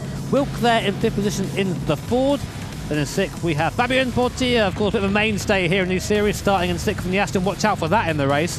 We have Neto there, the Brazilian driver, starting in 7th. Car Hellfire, you might know him from the Superstar races. Then there's Cy Bishop starting 8th there in the Toyota. A little bit better than their starting position in the first race, but not much better. Beauvoir there in 9th in the Lexus, the reigning manufacturers champion from last year. Then Avancino down in 10th in the Corvette. Then BMW, not where we're used to seeing them, down in 11th place. Asiri there starting that car. And then 12th and last, riding off the grid, is Cotton there in the Hyundai. There are top 12. So we were talking about a world first, of course, with Gran Turismo last time out being the wet race that we had at the Red Bull Ring, but this is a bit of a first as well. Sunset conditions at Spa-Francorchamps, so headlights on. We'll see some flashing, I'm sure, to try and distract the drivers as they try and get past. I'll definitely do that again, using the Group 3 cars as we did in the first race. Wider bodies and aeros, as you'd imagine, over the road car. Lots of grip, lots of aero, and equivalent to the FIA GT3 class. Now we're getting our first view of what the drivers and teams are going to be doing. Audi and Porsche both opting to start on the medium tyre, whereas Mercedes-Benz and Peugeot looking for an attacking strategy at the start, both on the soft. So you can imagine that Mercedes and Peugeot are going to be significantly quicker, of course, in the early stages. Jaguar, Toyota, Lexus, BMW and Hyundai all starting on the hard tyre, so expect them to do very short first stints as they get ready then to come through the bus stop for the first time, and then they'll come over the timing line here at Spa-Francorchamps to get this one underway. You can see all of our commentators here at the event in Salzburg as we get ready around the final corner. The Manufacturer Series Grand Final for World Tour 4 is underway here at Spa-Francorchamps. Audi lead the field over the timing line, then Porsche immediately darting into the slipstream. Keep an eye out for Mercedes and Peugeot as we head into towards the first corner. Porsche are already on the defensive. Mercedes braking so late down into the Lasource hairpin. Look at that, absolutely amazing stuff. And Mercedes clean around the outside of Porsche as Peugeot get a little bit squirrely out of the first corner. Now we're side by side on the run down towards Eau Rouge and Radion. Audi have held on to the lead, but Mercedes-Benz, as we come in towards that uphill section of turns 3, 4 and 5, into second place. Oh, a little bit rough there over the top. You can hear on the team radio there. Oh, Peugeot big off into the wall. Peugeot off into the wall in the early stages. Huge drama on the soft tyres, so that is going to be an absolute mayhem for their strategy. And here we are then side by side for the race lead on the Keppel Straight, down in towards Lake Combe. Mercedes on the outside, Audi on the inside, side by side action. Here come Porsche into the play as well. Mercedes into the lead, Porsche around the outside of Audi into second place. And there it is, Mercedes showing their intention nice and early up into first position with some audacious move. The grip on that soft tyre, I do not believe is only 0.4 of a second of that quicker. I'd say it's more 1.4 seconds of that quicker, seeing how easily Tom there got round the first couple of drivers. So it's, at the moment it's Mercedes, Porsche, Audi, Aston Martin in fourth position and Ford in fifth. So let's see how that goes. Obviously Audi struggling a little bit through the middle sector. Aston Martin, a good start from them. Of course, we have Portier in the car for those, and he's looking very aggressive at this point, the Chilean driver. Not looking to the inside right now, not really an overtaking spot, the Fania chicane, or Piff Paff as you may know it. As I spit all over the desk there saying Piff Paff. Cheers for that, Jimmy. Yeah, that's all right, my pleasure. But Audi there going from pole down to third position in not even a lap. Well, big drama there then for Audi in these opening stages of the race, then going through the right-hander we are. Look at Aston Martin now beginning to pile the pressure on to Audi. Third position they are in here in this race, and putting the pressure really now on to the German manufacturer, just bumping them along as they come in towards the Blanchimont flick of the left-hander. Then they'll come into the bus stop. Will we see Aston Martin trying to set up a bit of a move against Audi there? Will Audi go defensive down in towards that corner, which could potentially compromise their drive onto the start-finish straight? Heading into that bus stop we go. No moves being made there for those guys. However, keep an eye out in the background. Looks like Chevrolet, they were up the inside of Jaguar for 7th position, so nice stuff there early doors for Chevrolet. The American moves ahead of the British manufacturer, who also come into the pit lane on the hard tyres. So they did exactly what you said there, Jimmy, off of the hard tyres early and then straight onto the medium compound. Yeah, good idea to do that, to be honest. Get off that hard compound as soon as possible. We know how slow it is. It's not great to be out there longer than you need to be. And right now, Jaguar are thinking, you know what, I'm going to get off that and try and get on the medium as quick as we can. Audi right now defending from Aston Martin. Now, I've said it many times before, Tom, I'll say it again. We know that Aston's quick in the straight line. The Audi, not so much. So I think there's going to be a good chance for Aston Martin to leapfrog Audi. Let's see what the Audi driver does. Goes defensive straight away. I'll tell you what, that Audi's pretty quick in the straight line now I'm thinking about it. Not too bad actually down the Keppel Straight, is it? Audi not able to, or not being attacked there, rather I should say, by Aston Martin. But look at the train of cars following Audi here in these opening stages. Third all the way down into 7th position there with Chevrolet right at the back of this train. So is anybody going to be able to close up? And all the while they're involved in this train, involved in these battles, it's allowing the top two to break away. Now here is Peugeot over the top of Eau Rouge and through Radion. They get it all out of shape on the exit, slip and a slide straight into the wall and straight across the track. They were they did get collected there actually by Lexus, and that in turn also ruined their first race and first lap there as well. So huge drama for the French and the Japanese manufacturers. Same for Lewis, really. He did that to himself, just got loose, got a bit too fast over the top. They see kind of a bit of a smile on his face, but he knows already that's their chance is really over and done with for now, right down the bottom of the field. Meanwhile, someone who has been driving very well so far is Latio there in the Mercedes-Benz, just ahead of the Porsche you're watching on your screen right now. 2 seconds they have over the Porsche. They are, of course, on the softer tyre, so they will be on the slower tyre later on in the race. But this is what Mercedes-Benz need to do. Now, I want to say, by the way, before we quickly get into this, if Mercedes-Benz do manage to pull this off, I'm saying it's very early on in the race, I'm aware of that, they will be the first ever back-to-back manufacturers' victors. Well, there's a long way to go in this race, Very long yet, way. isn't there? So let's see how that all plays out for Mercedes-Benz. Now, what about Ford? Behind the wheel of that Ford at the moment is Adam Wilk, of course, the starting driver for race 1. Also started the team here for race 2 as well. And doing good things behind the wheel of that car so far is Wilken, closing up onto the back of Aston Martin. Look at Toyota, a little bit too deep on the brakes there into the bus stop. Does that allow Chevrolet to have an opportunity on corner exit? It's going to allow them to nearly pull along side by side as we come down this start-finish straight for position. Chevrolet, as we ride on board with them now, on the outside line in towards the source, but they're already ahead by that corner and move over in the braking zone to take their normal racing line and take away 6th position from Toyota. And BMW in, Tom. Sorry, yes, absolutely right. BMW then into the pit lane there. Cy Bishop behind the wheel of the Toyota as we are riding on board with him now. Will he be able to retaliate, Bishop? They're, of course, on the hard compound of tyres, so they've not got as much grip at all at this stage. But look at the time that they've lost, and look at the run that Aston Martin have got. Again, using the power of the Aston, goes to the outside, not in the slipstream when doing that, so Ford's going to have the toe on both of them coming down here. Here comes Aston Martin on the outside. That Audi is pretty damn quick in the straight line, I must say. I thought it was a bit slower than that. Looking to the outside now, spits of flame from the exhaust of the Audi and the Aston as they slow down coming into Les Combes, and the move not quite made there, but look how much closer Ford are. In the background as well, Chevrolet and Toyota were still going door handle to door handle for track position, and Chevrolet do manage to reign on top of that battle as they came through Les Combes as well, but very close indeed between these 3 drivers. Audi, Aston Martin and Ford in amongst the mix. An incident under investigation there involving Aston Martin and Ford. You can see Aston Martin there just missing the apex rather. Somebody's clipped a bollard in front, which is in the middle of the circuit at the moment. Toyota, of course, very much on the back foot here on the hard tyre. It's interesting to see that they're staying out of that hard tyre for such a long time in this first stint. Yeah, I thought we'd see them pit earlier on, especially after, again, what we saw Mirzana did in the Nations Cup final last time out at New York. Go watch that, by the way. It was fantastic.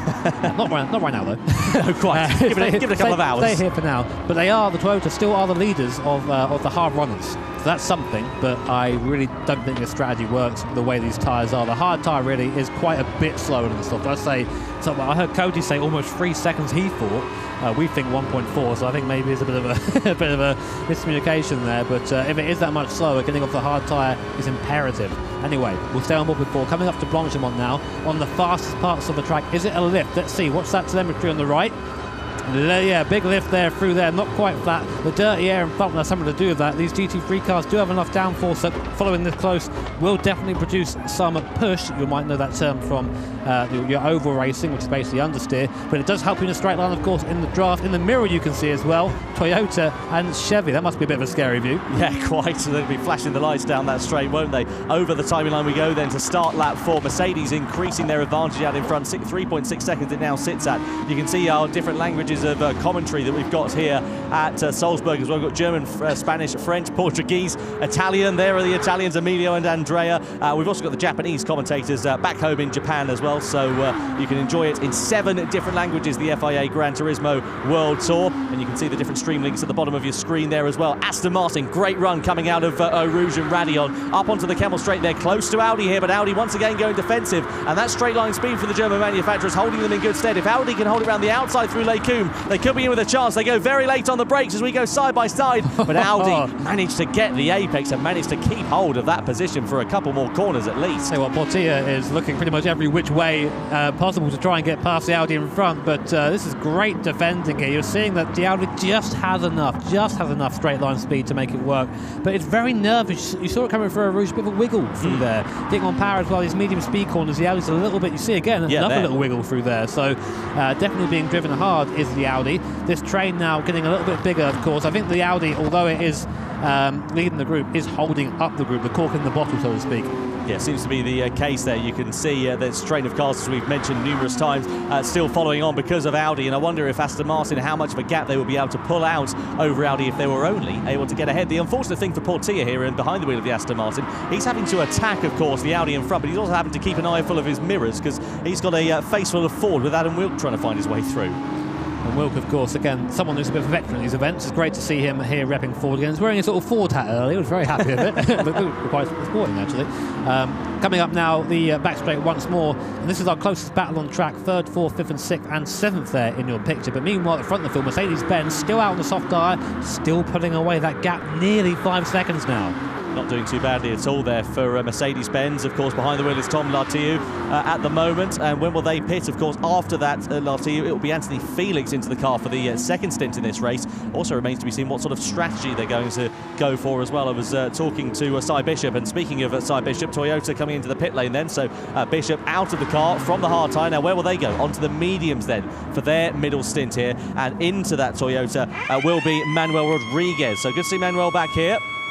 And he will come into the car for this middle stint there as well, as we sail to the medium compact tyres. No fuel going on board here for that team. Oh, just a tad more fuel, actually, I should say. Prepared to eat my words. I got that prediction absolutely wrong. Lexus also into the pit lane there from the back of the grid as well. So out comes Manuel Rodriguez then. Different hairstyle at every event. It's Manuel Rodriguez.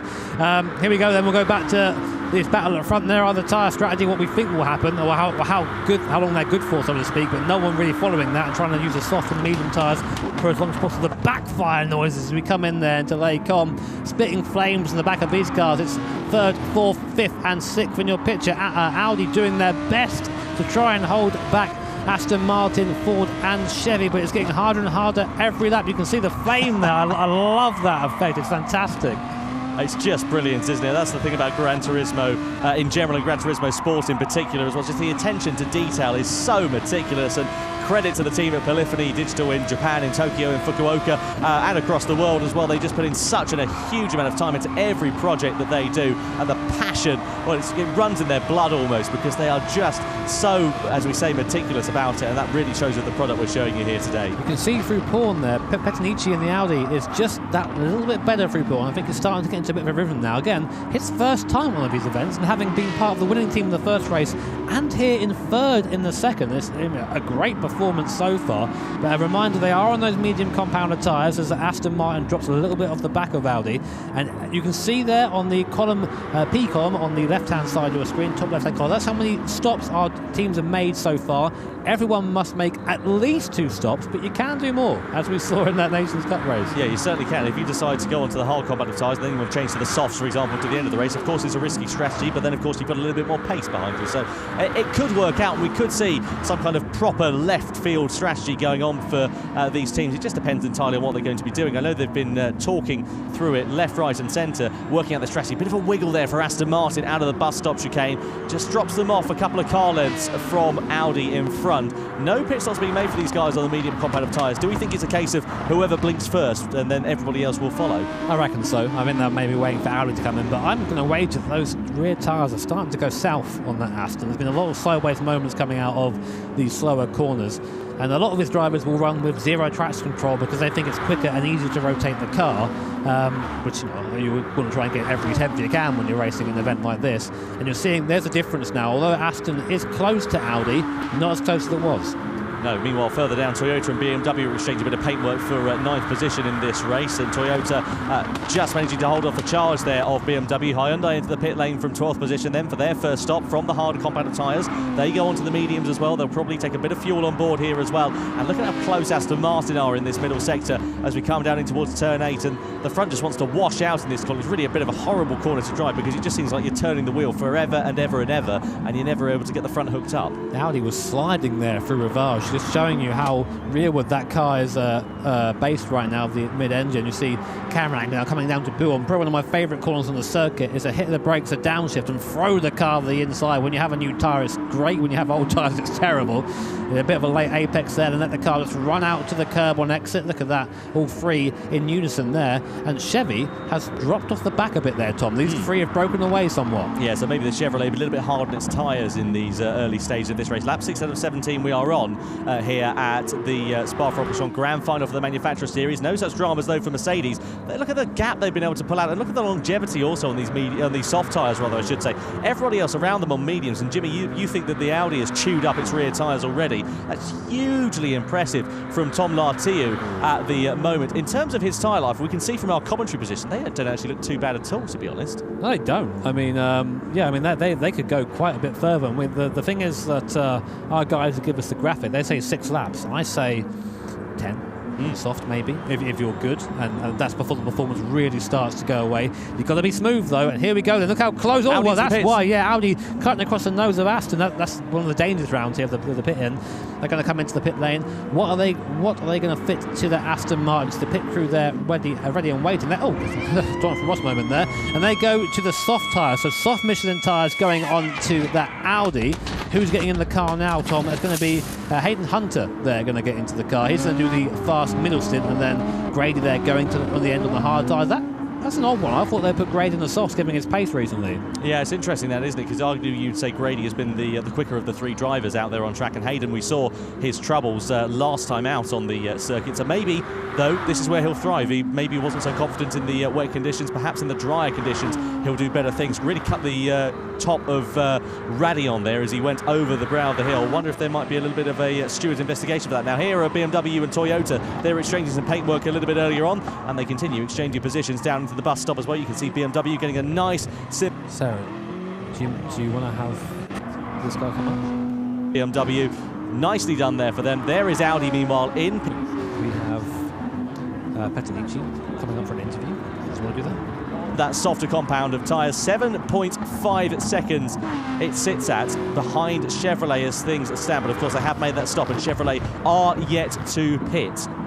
And Chevrolet, of course, on the medium compound of tyres, so they're trying to stretch out that tyre life in these mid stages, change onto either the hard or indeed the medium compound of tyres as things stand.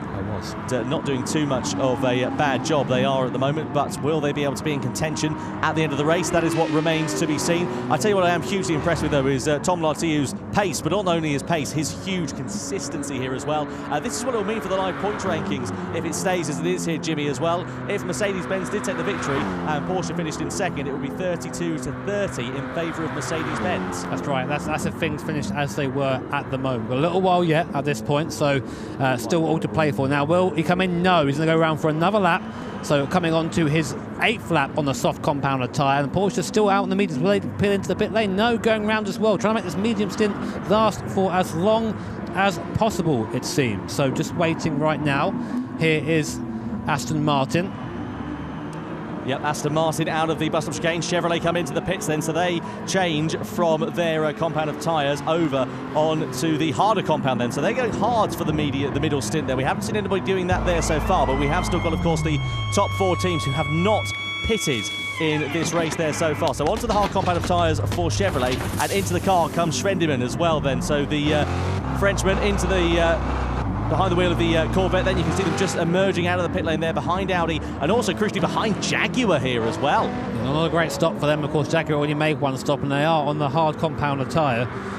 So they are going to probably just fall back off the British manufacturer at this point. They're going through Eau Rouge the first time, getting it all kinds of wrong there. Cold tyres, hard tyres through there. The car not turning in.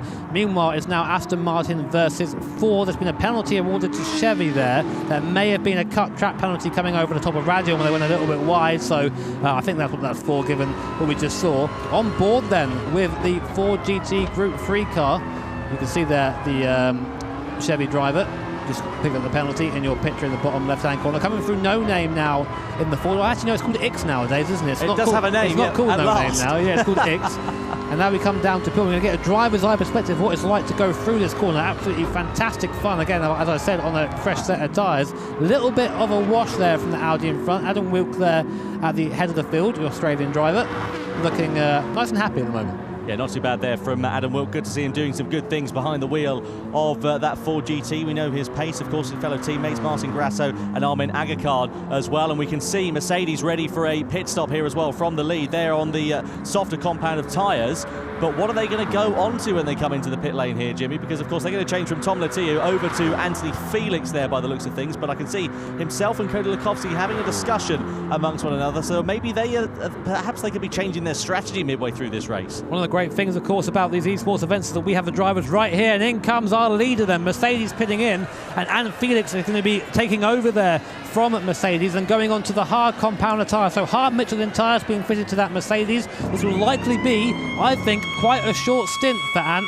And then we're going to see the car fueled up whacked on those medium tyres, and of course it's going to go to the end. Let's see what Ant can do. Aston Martin, Ford also into the pit lane there as well. Ford going on to the soft compound of tyres for their mid stages. Aston Martin going from the mediums to the hard compound in their first pit stop as well. So everybody has now made a pit stop here in this race. Where will they emerge, and what sort of complexion will it have in the change for this race then? So Ford onto the soft compound of tyres. They will be very quick in this mid stage here.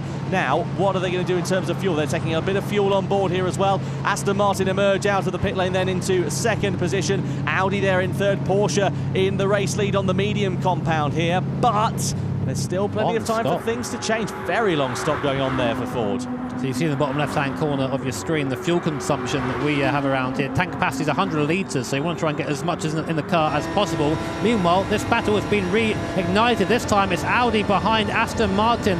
And Audi pulling past the Aston in a straight line. It's going to have the grip round the outside on that soft compounder tyre. Easy pass. There you go. There's the difference in tyres right there. Absolutely. Mercedes-Benz with a penalty there in the background. So they've obviously exceeded track limits, presumably going over the top of Eau Rouge and Raidillon by the looks of things there for Mercedes. That's not the start of Anthony Felix. Yeah, 0.5 per second. So it's definitely a track limits penalty there for Mercedes. But that is not the news Anthony Felix wanted, especially with the flashing lights of the BMW behind of Coque Lopez, who is bearing down on them. And the BMW, of course, here, Jimmy, they're on the softer compound of tyres. So this could be potentially a big upset here for Mercedes-Benz. I think Cody's already getting ready. He's just gone to get his gloves on and back up to the stage. So I think we're going to see Ant come right back into the pit lane. You only have to do one lap as a drive round. That is a minimum driver time. It's one lap. So I think we might be seeing that happening now. Of course, Mercedes-Benz with that 0.5 second penalty. BMW in the background on the soft compounder tyre, starting to come back through the field. And that's what BMW need. They had a poor start here, a poor first race. And right now, we have Coque Lopez at the wheel of that car. We know how quick the Spaniard is, and he is absolutely eating up the gap to the cars in front, as you'd expect, given he's on the softer compounder tyre. Yeah, Lopez driving like a man possessed at the moment through the right-hander then. Through Stavelot, up in towards the back straight as we head in towards the left-hander of Blanchimont. And look at how much overspeed that BMW's got. Porsche into the pit lane then as well, so they make their stop onto the hard compound of tyres. So following Mercedes-Benz strategy here, and also Aston Martin as well. So everyone following different strategies, but pitting at different times in this race. Hard on the brakes we go. BMW on the outside, but surely Aston Martin and Mercedes. Oh, big drama there. Mercedes nearly collecting into the back of Aston Martin. Through into the bus stop chicane. Mercedes coming to the pit lane here as well. There's just traffic jam there. Mercedes took to the right-hand side of the course, and BMW or Aston went to the outside to avoid them. But the Aston's so much slower on that hard compounder tyre that Coque Lopez arrived a bit too quickly and I think avoiding action. So well driven there by Coque to avoid an accident, just caught a little bit unaware. And there you go. Mercedes then going on to a fresh set of Michelin medium tyres, and it'll be all down now to Cody Lutkowski. They have still got that half-second penalty to serve here, Jimmy, as well, and they will, of course, serve that.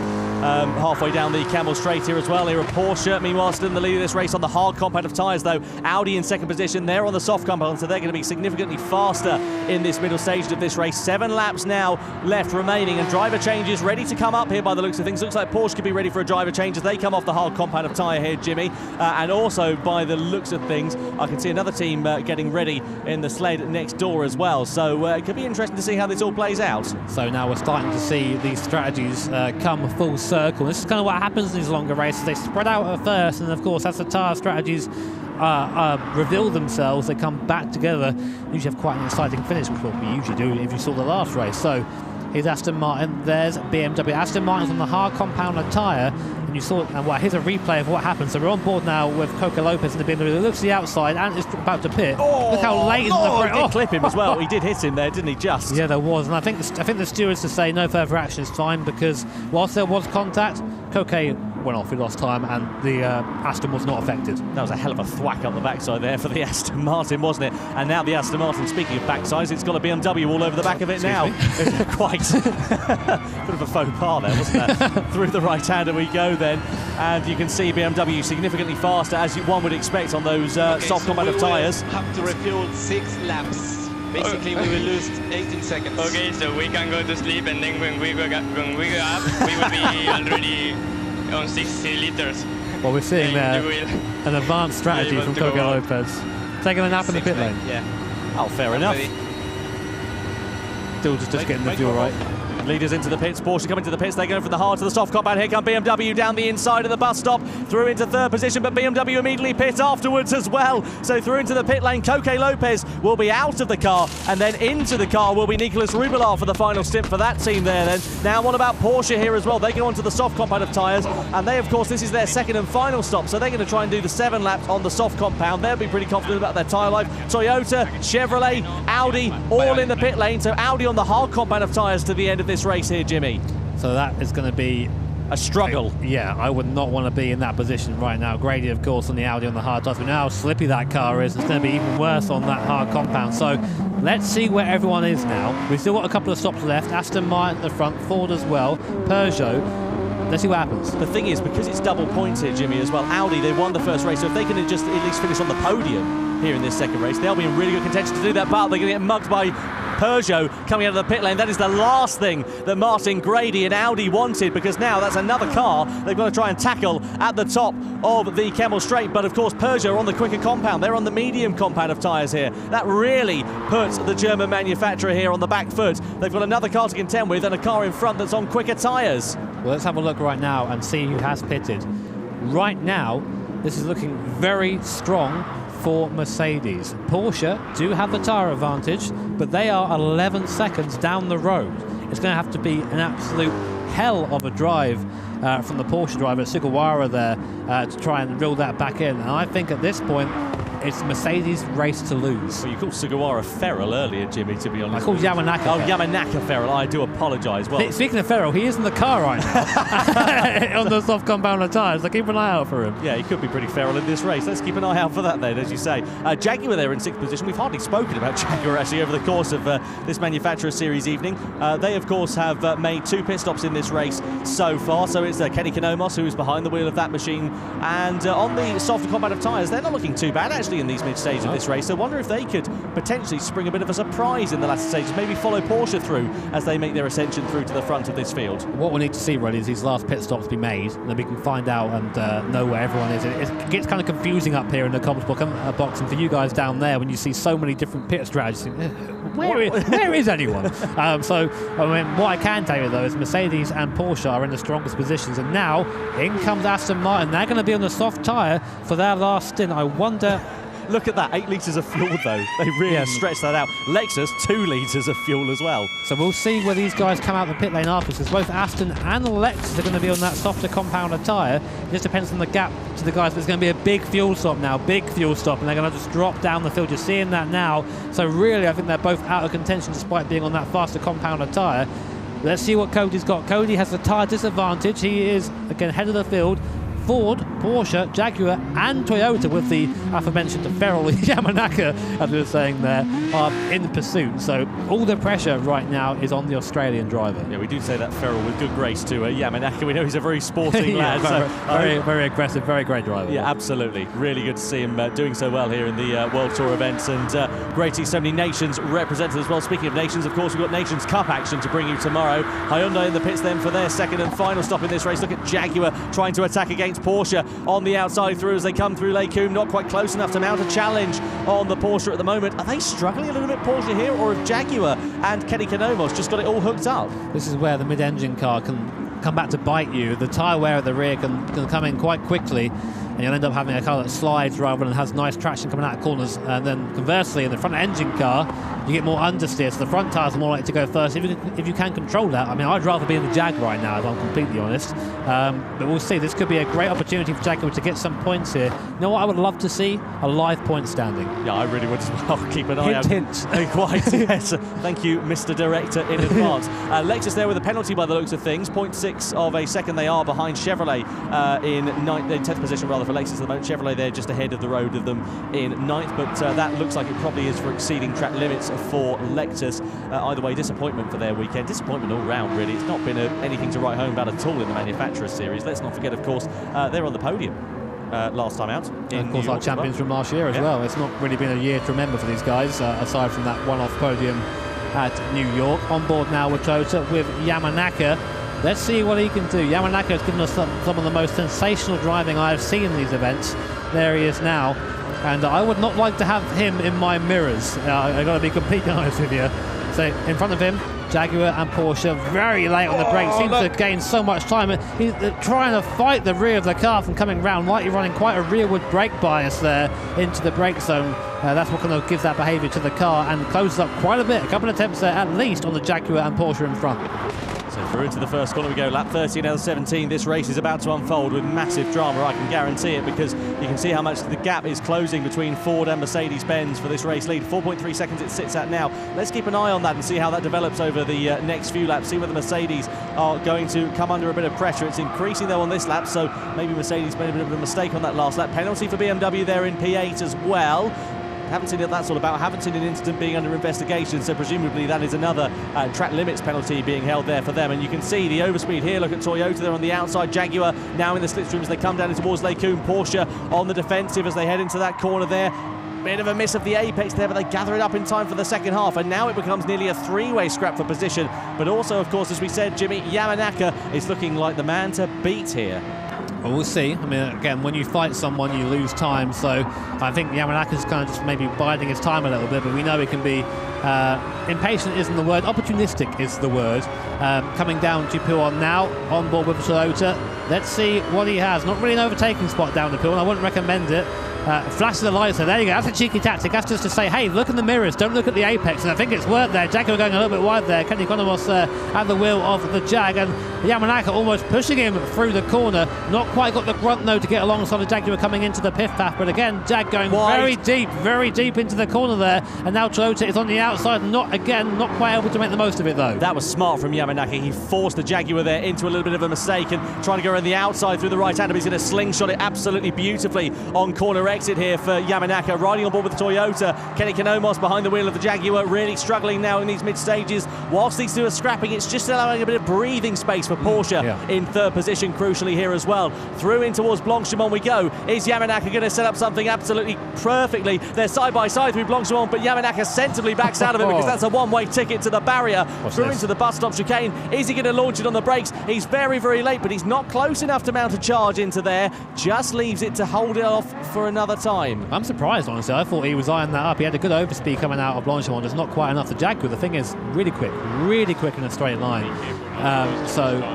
Bit of team radio there. I think we missed that. We didn't quite get that. Sorry about that. Yeah, but a bit of team radio going on there for one of the teams. Let's keep an eye out and see what they have to say over the course of this one as well. There is Toyota riding on board with Yamanaka. Kenny Economos behind the wheel, of course. Behind the wheel of the Porsche at the moment is Tatsuya Sugawara. So in the middle of a Japanese sandwiches, Kenny Economos, and a hugely poor run there for Jaguar, and a great run conversely for Toyota up through Radion, over onto the Kemmel Straight we go. Team radio we can hear. Chattering away in the background there, but you can see Toyota pulling alongside. This might be it.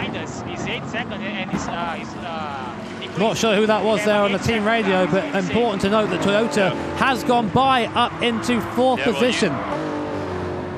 So yeah, absolutely brilliant stuff there, you can see. So down in towards the right-hander, hugely impressive from Toyota to get ahead now. And now Yamanaka's next target is going to be Tatsuya Sugawara into third position then. So it's now mid-engine rear-wheel drive car versus front-engine rear-wheel drive car for Toyota, squabbling for positions in the closing stages of this one. Meanwhile, Jimmy, Mercedes-Benz look like they've got this one signed, sealed, delivered as it stands. Yeah, I've been watching the gap as that battle was unfolding, Tom, and it's just been hovering. It is coming down slowly, but it's only a couple of attempts a lap at this point. It's going to have to be something very, very special for Ford to bring that back in. So at the fore right now, I'm just trying to follow it along. We have Martin Grasso in the car. I'm very bad at following lines, it seems. And Grasso has been driving very well in that Ford GT. It's been a great effort by the team to be that high up. It's been a good run for Ford. Ford aren't really a team that we see in the top lot. It's been pretty good for them so far. You're right, Jimmy. It's hugely impressive, isn't it? And they've just been quiet about it. We've hardly mentioned them really over the course of this race, and they've slowly just snuck themselves up there. That gap is coming down a little bit now, so maybe those medium tyres getting a bit past their best for Cody Dukowski, but there's not a particularly long amount of time left in this race. Now, here is a squabble further down the order. We didn't see this at the time. Here is Chevrolet in the middle of a sandwich with Peugeot and Lexus at toe and tail. There is Chevrolet down the inside. Through Rivage then. Nice lunge from Chevrolet. That's not bad at all there. Behind the wheel of that car is Mendoza. Well, there we are. Peugeot losing out. This has not been a race to write home about at all for Peugeot. It all went wrong for them at the top of Radion.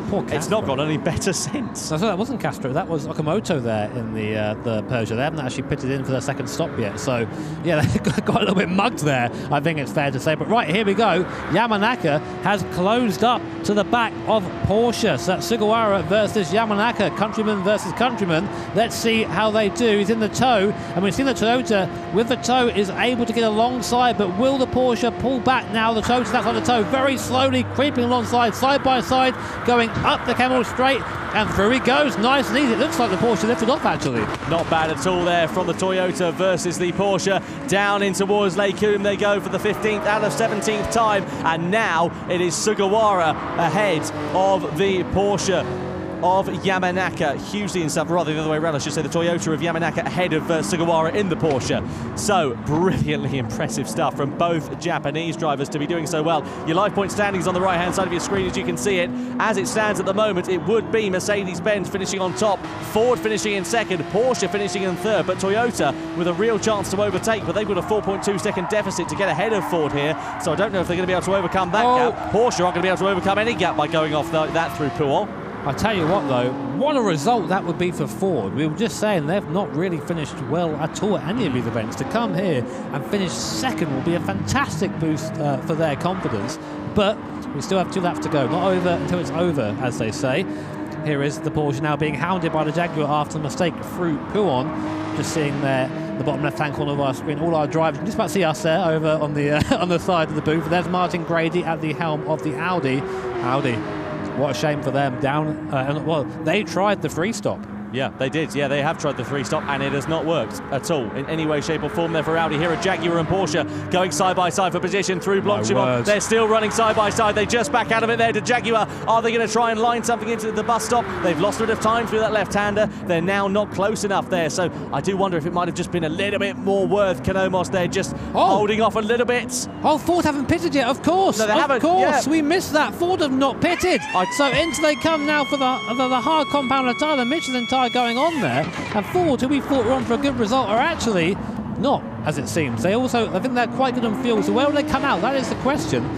Way down the order. And that, of course, promotes Porsche up into third and Jaguar up into fourth. And with that result, it will be Mercedes, Porsche, and then Toyota will get the last step on the podium. Well, I'll tell you what, very big apologies for missing that. We've had all sorts of technical dramas up here in the commentary box, which has just thrown us a little bit off kilter.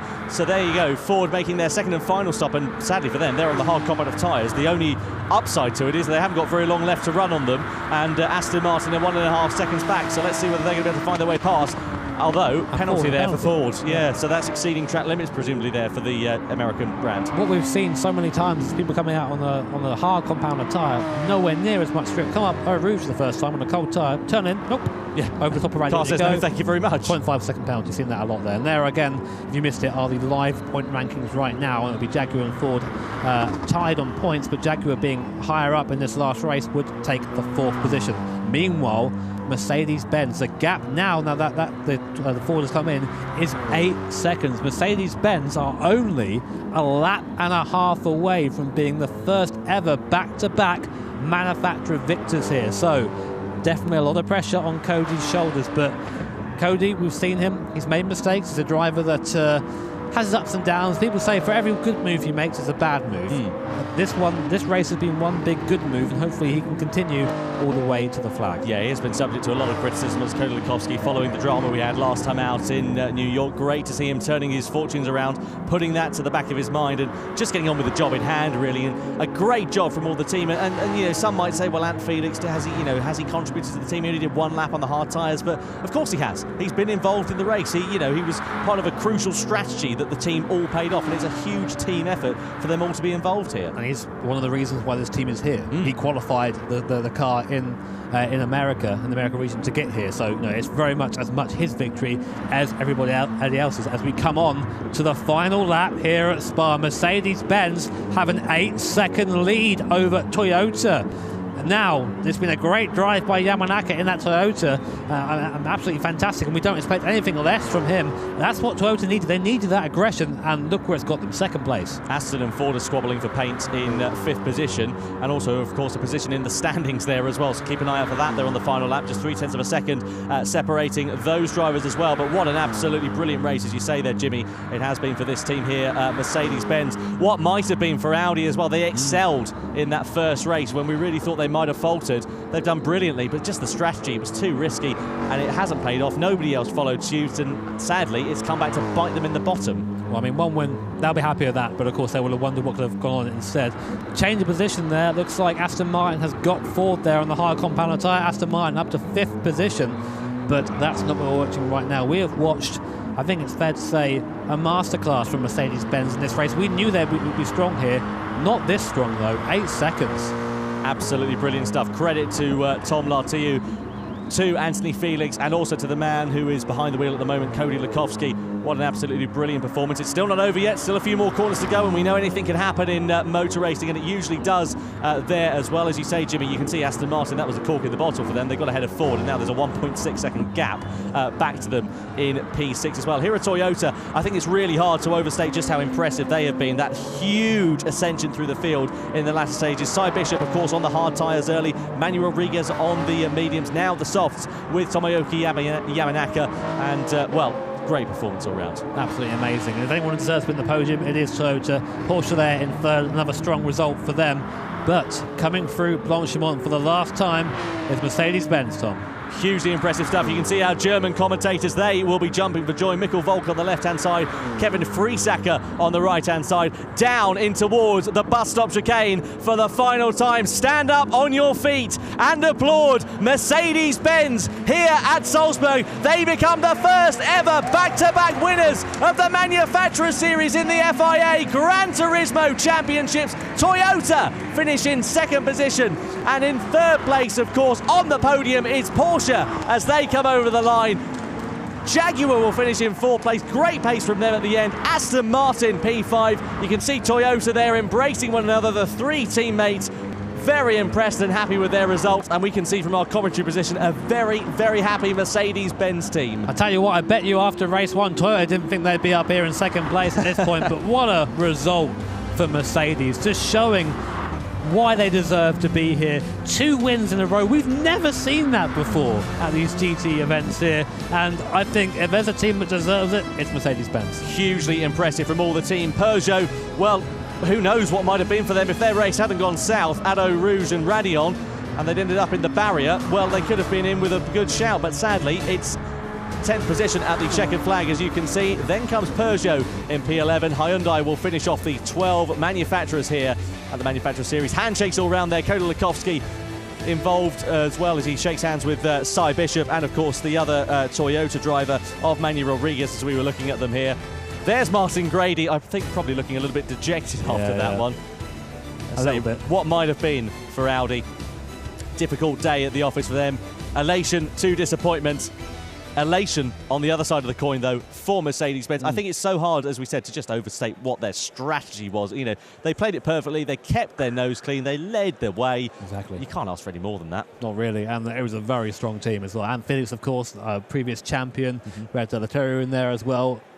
Absolutely fantastic driver. Completely first-time event for him. Came in, drove incredibly well, and of course, the seems the ever-growing safe hands of Cody Lukowski.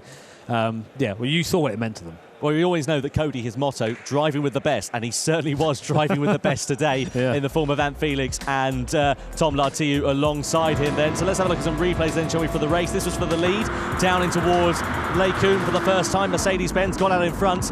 There's a bit of contact between them as they got very close for track position. Mercedes eventually getting ahead, and also Porsche following Audi through in the opening stages, and that's where Mercedes would stay until the end of the race. You can see a driver change there. Ant Felix onto the hard compound in the mid-stages. Very short stint there for him. Only 1 lap out on there. They were very lucky to avoid too much contact as BMW just clipped the back of Aston Martin going into the bus stop there. Right, drivers, this is where Toyota made their way up into 3rd position, just pulling past Porsche. I think it was a bit of a compliance there from Porsche. Like, yeah, okay, we're not going to make that. And there it was. This was the moment that Mercedes became the first ever manufacturer to win back-to-back in the FIA GT World Tour events. What an absolutely fantastic achievement for those guys.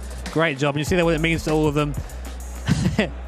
It's great to see such camaraderie, really, isn't it? Yeah, it really, really is. They've been hugely impressive throughout the entirety of this one. Let's head down to Julia then, who is with our winning team. The first ever back-to-back winners in the Manufacturers Series. It's Mercedes-Benz.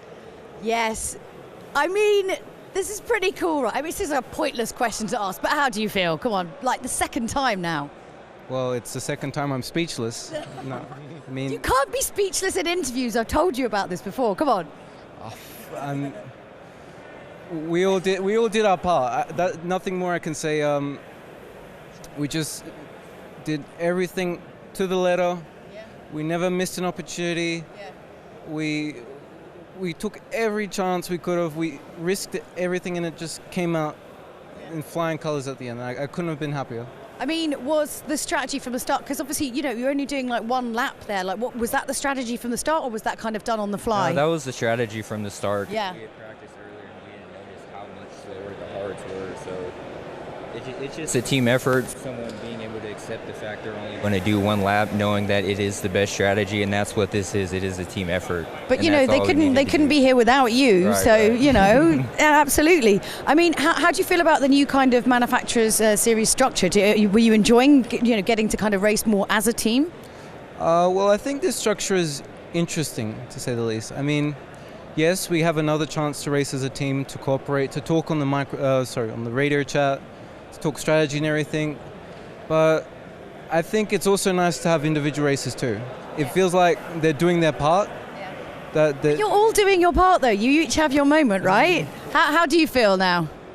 Honestly, I can't describe how I'm feeling right now. I mean, after what happened earlier in the year with championship on another game, which I happened to lose, and it was like a true heartbreak.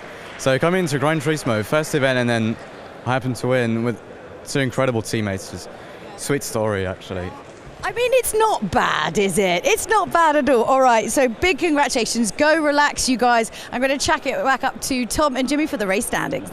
Yeah, thank you very much indeed there, Julia. Great to hear. Great to see the emotion of the Mercedes-Benz team after that one as well. Let's take a look, shall we, at the final race standings then after that one for the grand final of the Manufacturer Series for World Tour 4 here at Salzburg. So, Team Mercedes-Benz, Jimmy, on top. There you go then. Official results. Mercedes-Benz are your second team to win an FIA GTC Manufacturers Series event. Team Toyota there in second and Team Porsche in third. Disappointment really, as we said, for Audi down in ninth position, only coming home in ninth. And here are the points then. So it's Mercedes are official winners, Porsche second, and Toyota come home in third.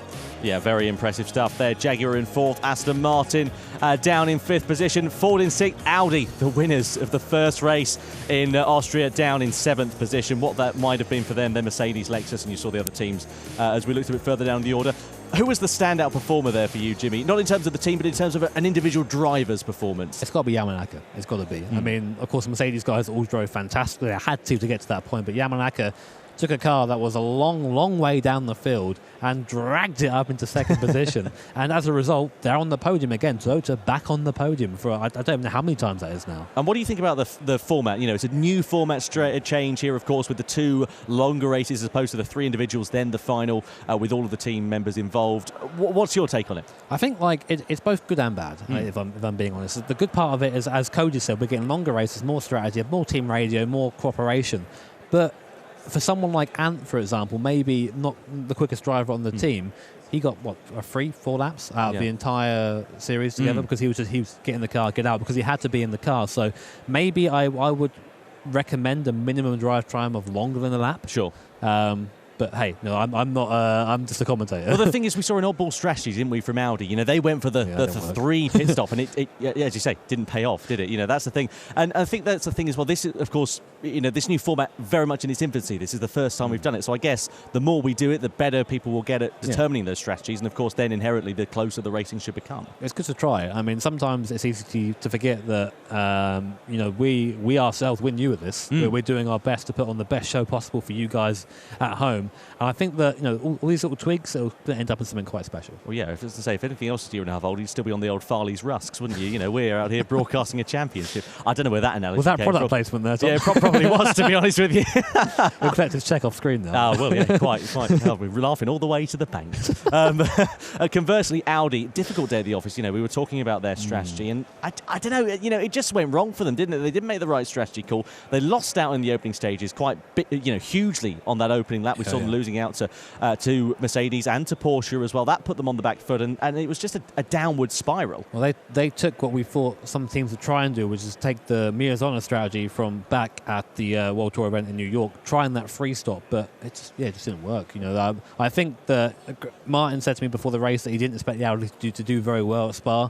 I would hope to do a bit better than that. Yeah, it didn't help with the strategy call, did it? That's the problem. And the thing is as well, when you look at the Nations Cup, the racing is very different in those X2019s as we had in the Nations Cup. The field gaps were completely different, so that inherently makes the racing and the strategy calls that you have to make differently.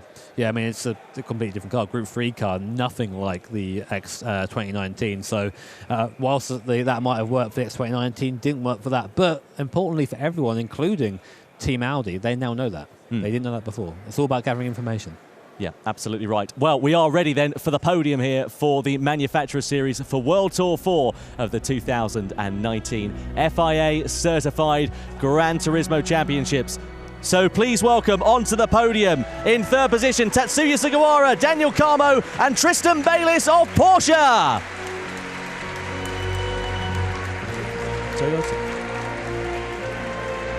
Apologies, Team Toyota in third position there. So Cy Bishop on the podium in third place. In second place on the podium, third position alongside him, Yamanaka, and then Manuel Rodriguez joining him in third position on the podium. And in second place on the podium, Tatsuya Sugawara, Daniel Carmo, and Tristan Bayliss of Team Porsche.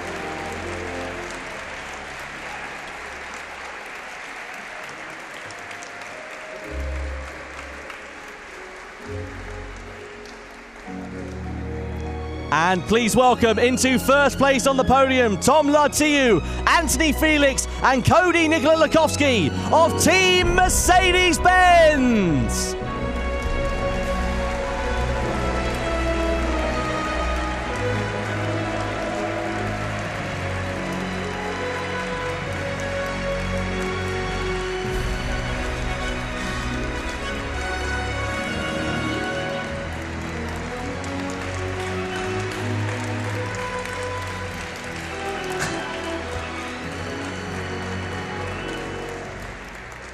The drivers celebrating on the podium, please be upstanding for the national anthem of Germany.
Our top three manufacturers celebrating on the podium here at the Red Bull Hangar-7 in Salzburg.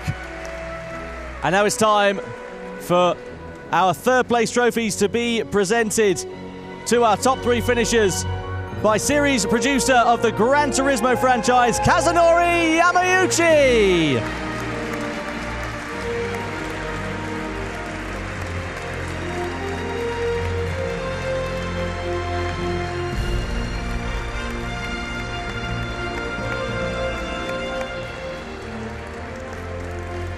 Team Toyota finishing in 3rd position in the Manufacturer Series here for World Tour 4 of the 2019 FIA Gran Turismo Championships. Porsche finishing in 2nd position. And a back-to-back victory in the Manufacturer Series for Team Mercedes-Benz.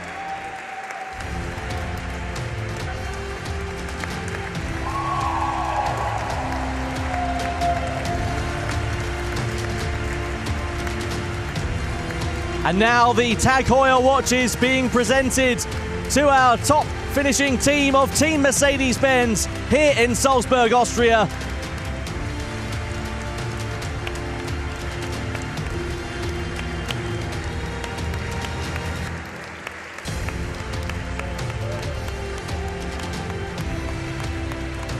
What an absolutely fantastic performance from all manufacturers involved here.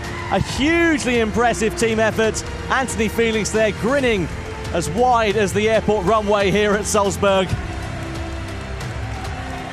Cody Lukowski also part of the Mercedes-Benz team. And of course as well, Tom Lartiu making his debut for the German manufacturer.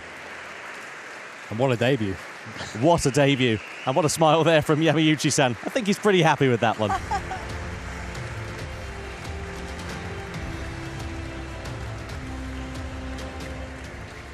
Wow.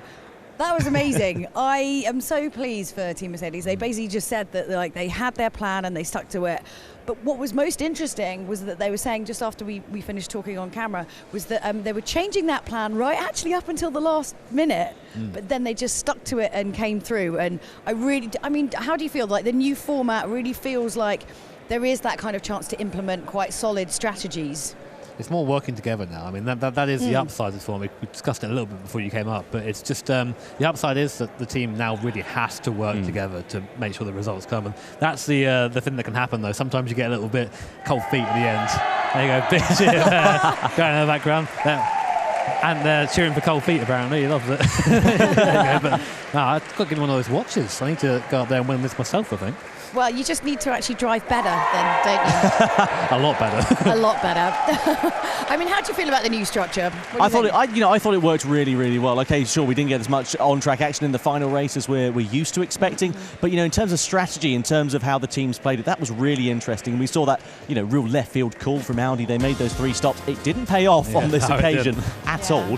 But, we could see teams trying that in the future. And as I said to Jimmy earlier on, the more this format works, the more they try it, the better they will become at determining those strategies. It's all an experience thing. Definitely. But it's also quite nice to then make Manufacturer Series a little bit different from the Nations Cup. So, anyway, I'm going to prattle on. And speaking of the Nations Cup, we've got that coming to you tomorrow, where it is every driver for themselves.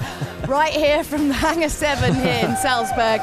We can't wait. These guys are keen to go off and enjoy their win, and we're going to go and join them. But we will be back here again tomorrow with more of some of the best driving in the world on Gran Turismo. On the brakes, off they go through T1, off onto the AstroTurf, and they did very well. Side by side we come, Bailey struggling for grip, and Audi will drive the line and take their win here at Salzburg. Number 1, yes! Down in towards Lake Coon, Mercedes on the outside, Audi on the inside, side-by-side action, here come Porsche into the play as well, Mercedes into the lead. Stand up on your feet and applaud Mercedes-Benz here at Salzburg. Best of nothing! Woo!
Trying to short shift a little bit just to keep us going.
Team Toyota finishing in third position in the Manufacturer Series here for World Tour 4 of the 2019 FIA Gran Turismo Championships. Porsche finishing in second position. And a back-to-back victory in the Manufacturer Series for Team Mercedes-Benz.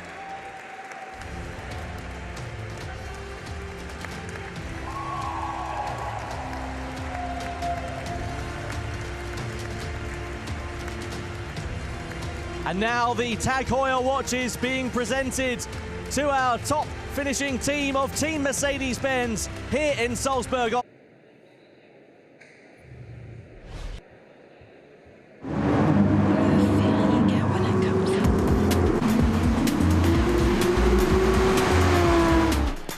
Trying to short shift a little bit just to keep us going.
Team Toyota finishing in 3rd position in the Manufacturers Series here for World Tour 4 of the 2019 FIA Gran Turismo Championships. Porsche finishing in 2nd position.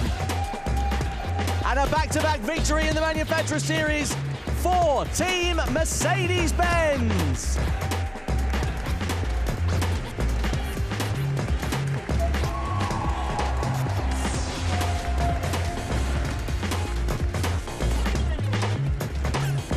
And now the Tag Heuer watch is being presented.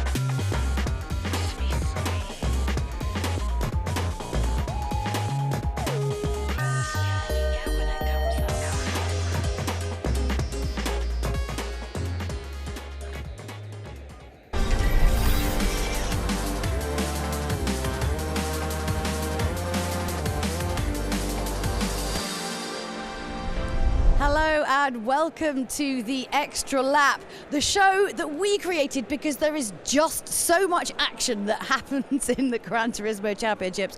We felt like we just needed a bit of a recap at the end to just figure out exactly what just happened.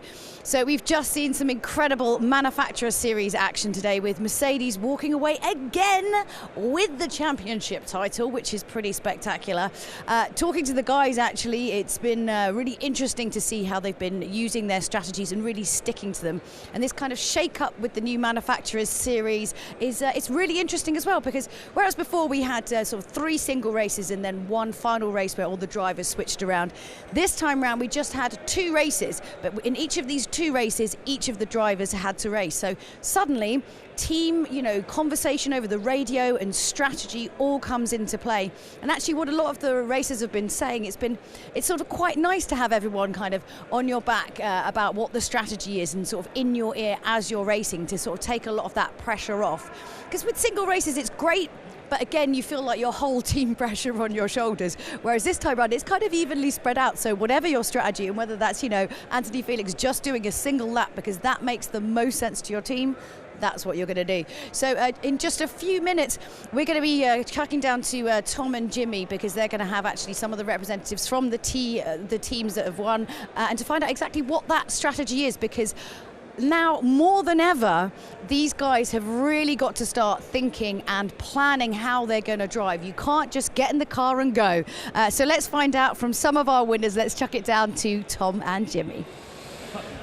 Yeah, thank you very much indeed, Julia. Welcome down onto the floor here at Salzburg. Then it's the venue, of course, for our World Tour 4 event for the FIA Gran Turismo Championships.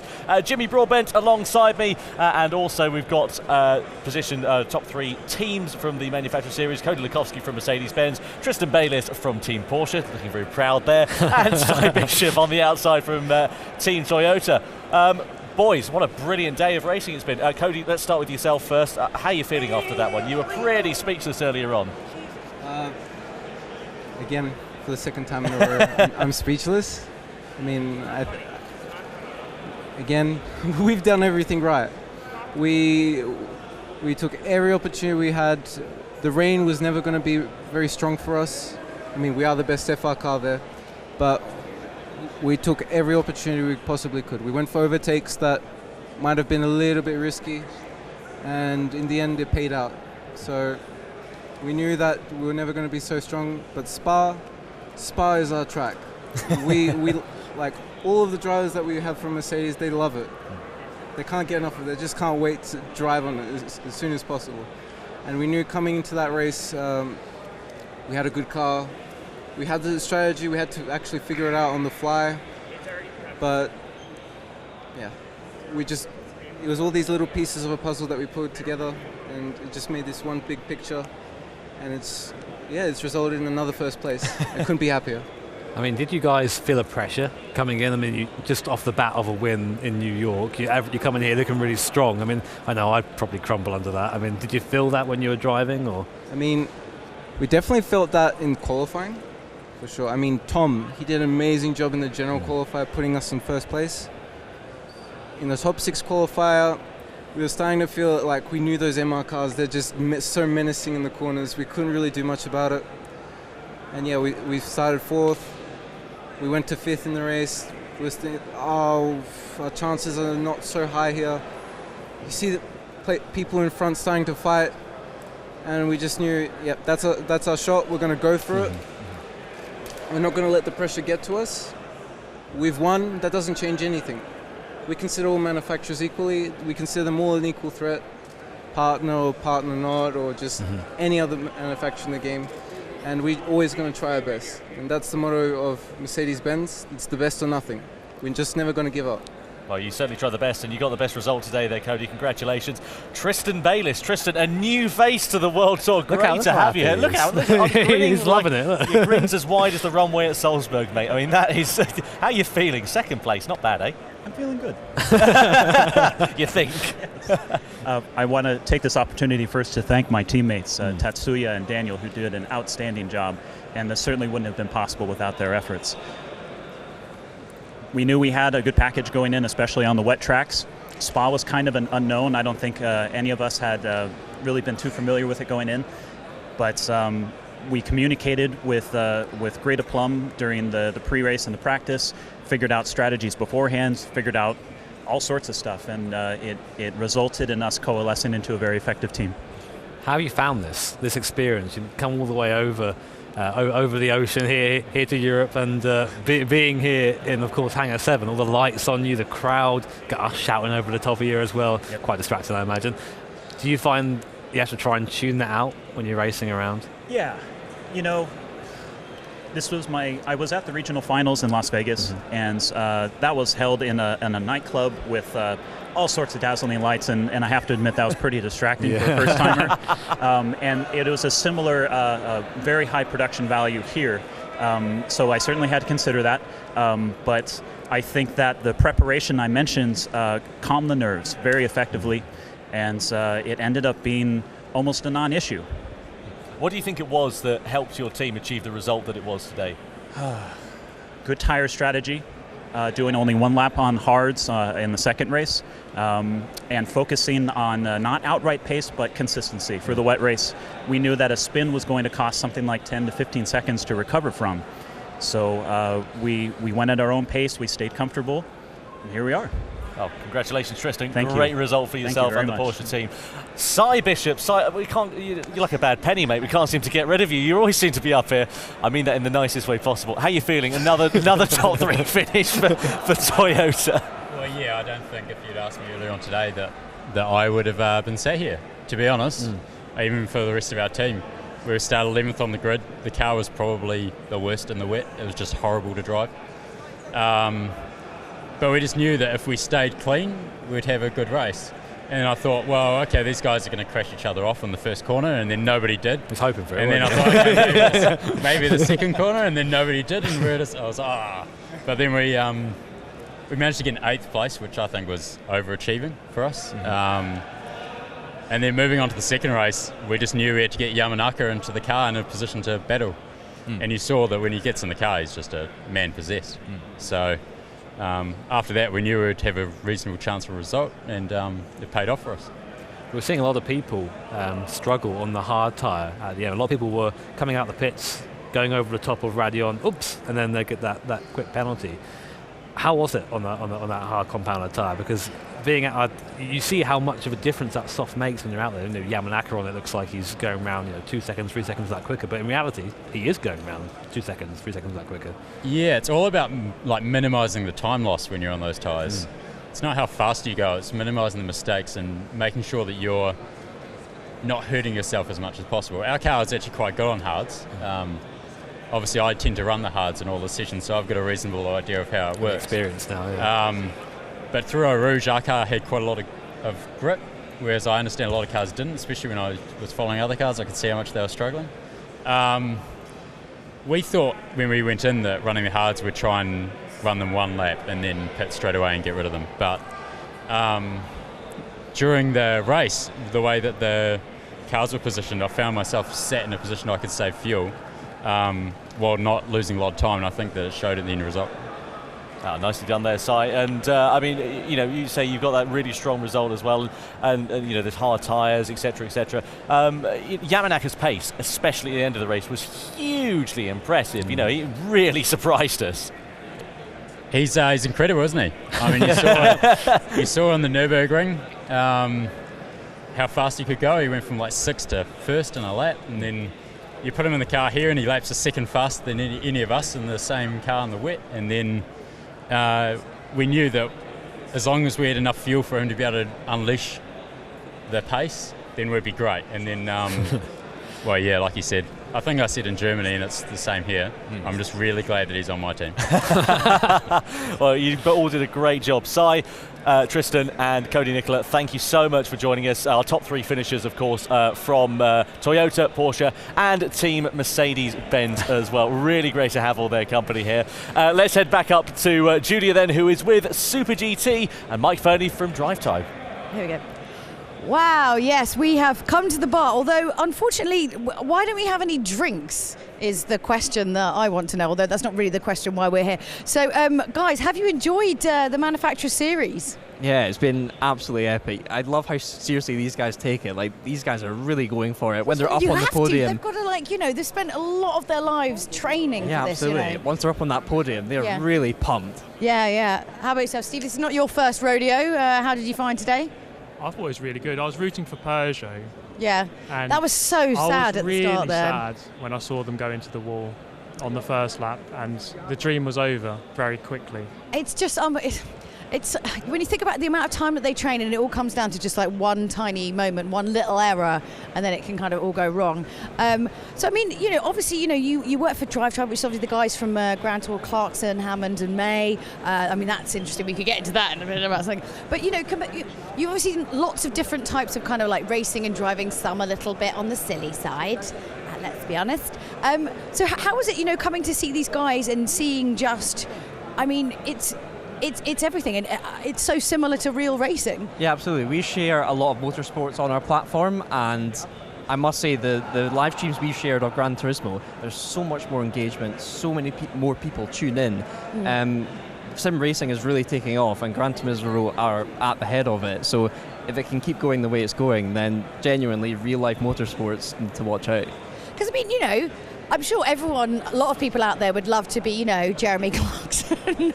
But, you know, jobs like that don't come along that often. And obviously to get into racing, a little bit expensive. I mean, can you sort of foresee a future, you know, where, you know, people can basically train, you know, in Gran Turismo? Do you think that we're going to see more of this? Obviously it has happened before, but, you know, could this be something that grows and grows, and people who want to become racers, they come to GT, and that's how they do it? Yeah, absolutely. One of the things I've been really surprised at is the level of sim there is with GT Sport. People may have thought it was quite an arcadey game back in the day, in the older Gran Turismos, but now the level of sim on GT Sport is amazing. The nuances between the different cars that means one's ahead of the other is really fantastic, and that shows with their driving. Like, these guys are the top sim racers, and yeah, the sort of margin between sim racing and real racing is getting smaller and smaller. It's so blurry. Yeah, you've got guys here who are testing F3 cars. It's absolutely mental. And Steve, obviously, you know, you play a lot of different games. What is it about GT that you love above kind of like other games? What's better about it? I think it just does everything. It does it simply, but it does it very well. Yeah. You've got the strategy, you've got the tyres, you've got fuel saving, you've got all those elements in the game, and what it does very well is the quality of racing.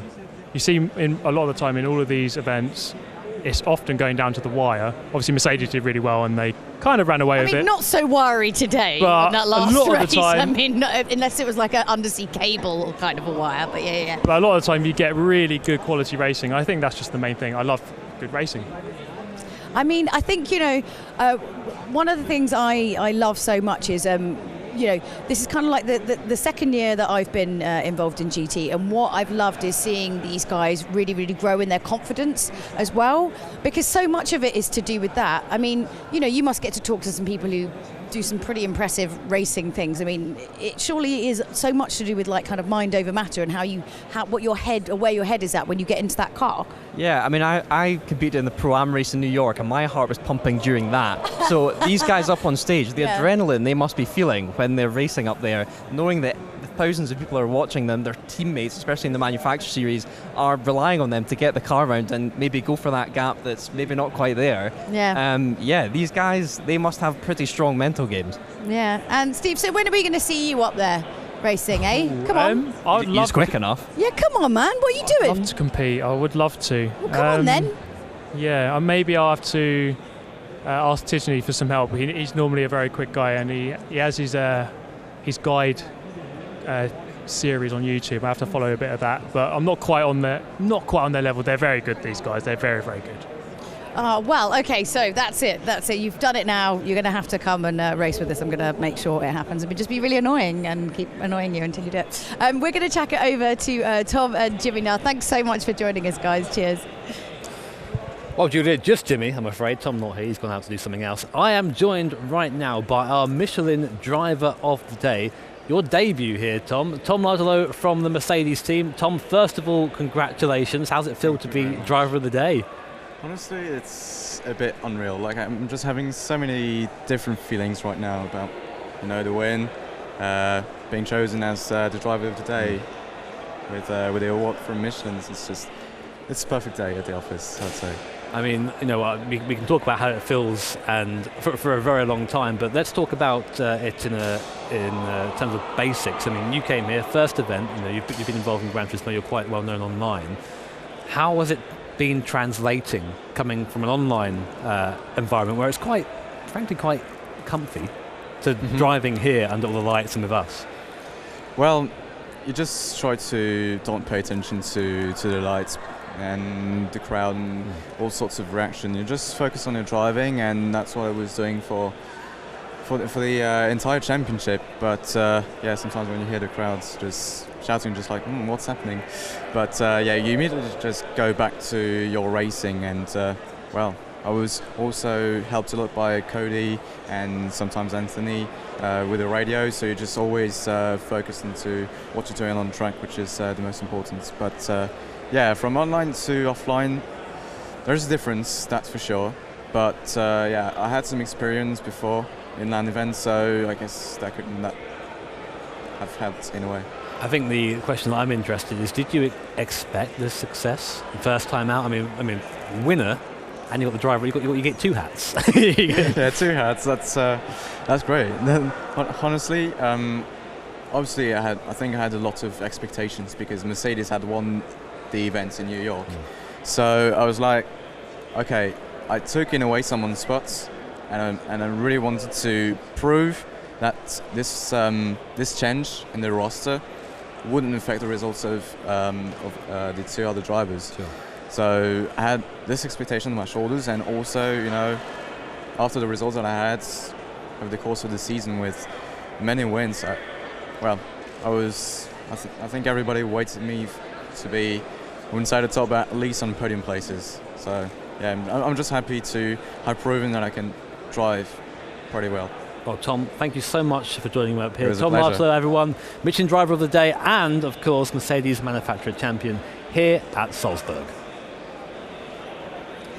Well, it is the end of the day today. I can't believe it. It's unbelievable. We've got our friend here who's colour coordinating his drink and his outfit, which I think is a pretty spectacular thing to be doing. It's been an absolute fantastic day of racing in the Manufacturer Series. Have you had a good time, Tom? I've enjoyed it, immensely. It's been brilliant, hasn't it? Great to see some different sort of elements coming into it. Great to see the team Mercedes on top again, doing exactly what we want to see. Fantastic racing, brilliant action, and more to come tomorrow. Absolutely. I'm loving how the strategy is coming into play, and these guys are really, really finding their feet and their confidence. But like Tom says, that isn't all the racing for this weekend. No, we are back tomorrow with the Nations Cup Championship, which is every man for himself. Getting in that car, putting your foot down and getting the wind in your hair. So we look forward to seeing you back here again tomorrow for the Nations Cup. That's goodbye from us.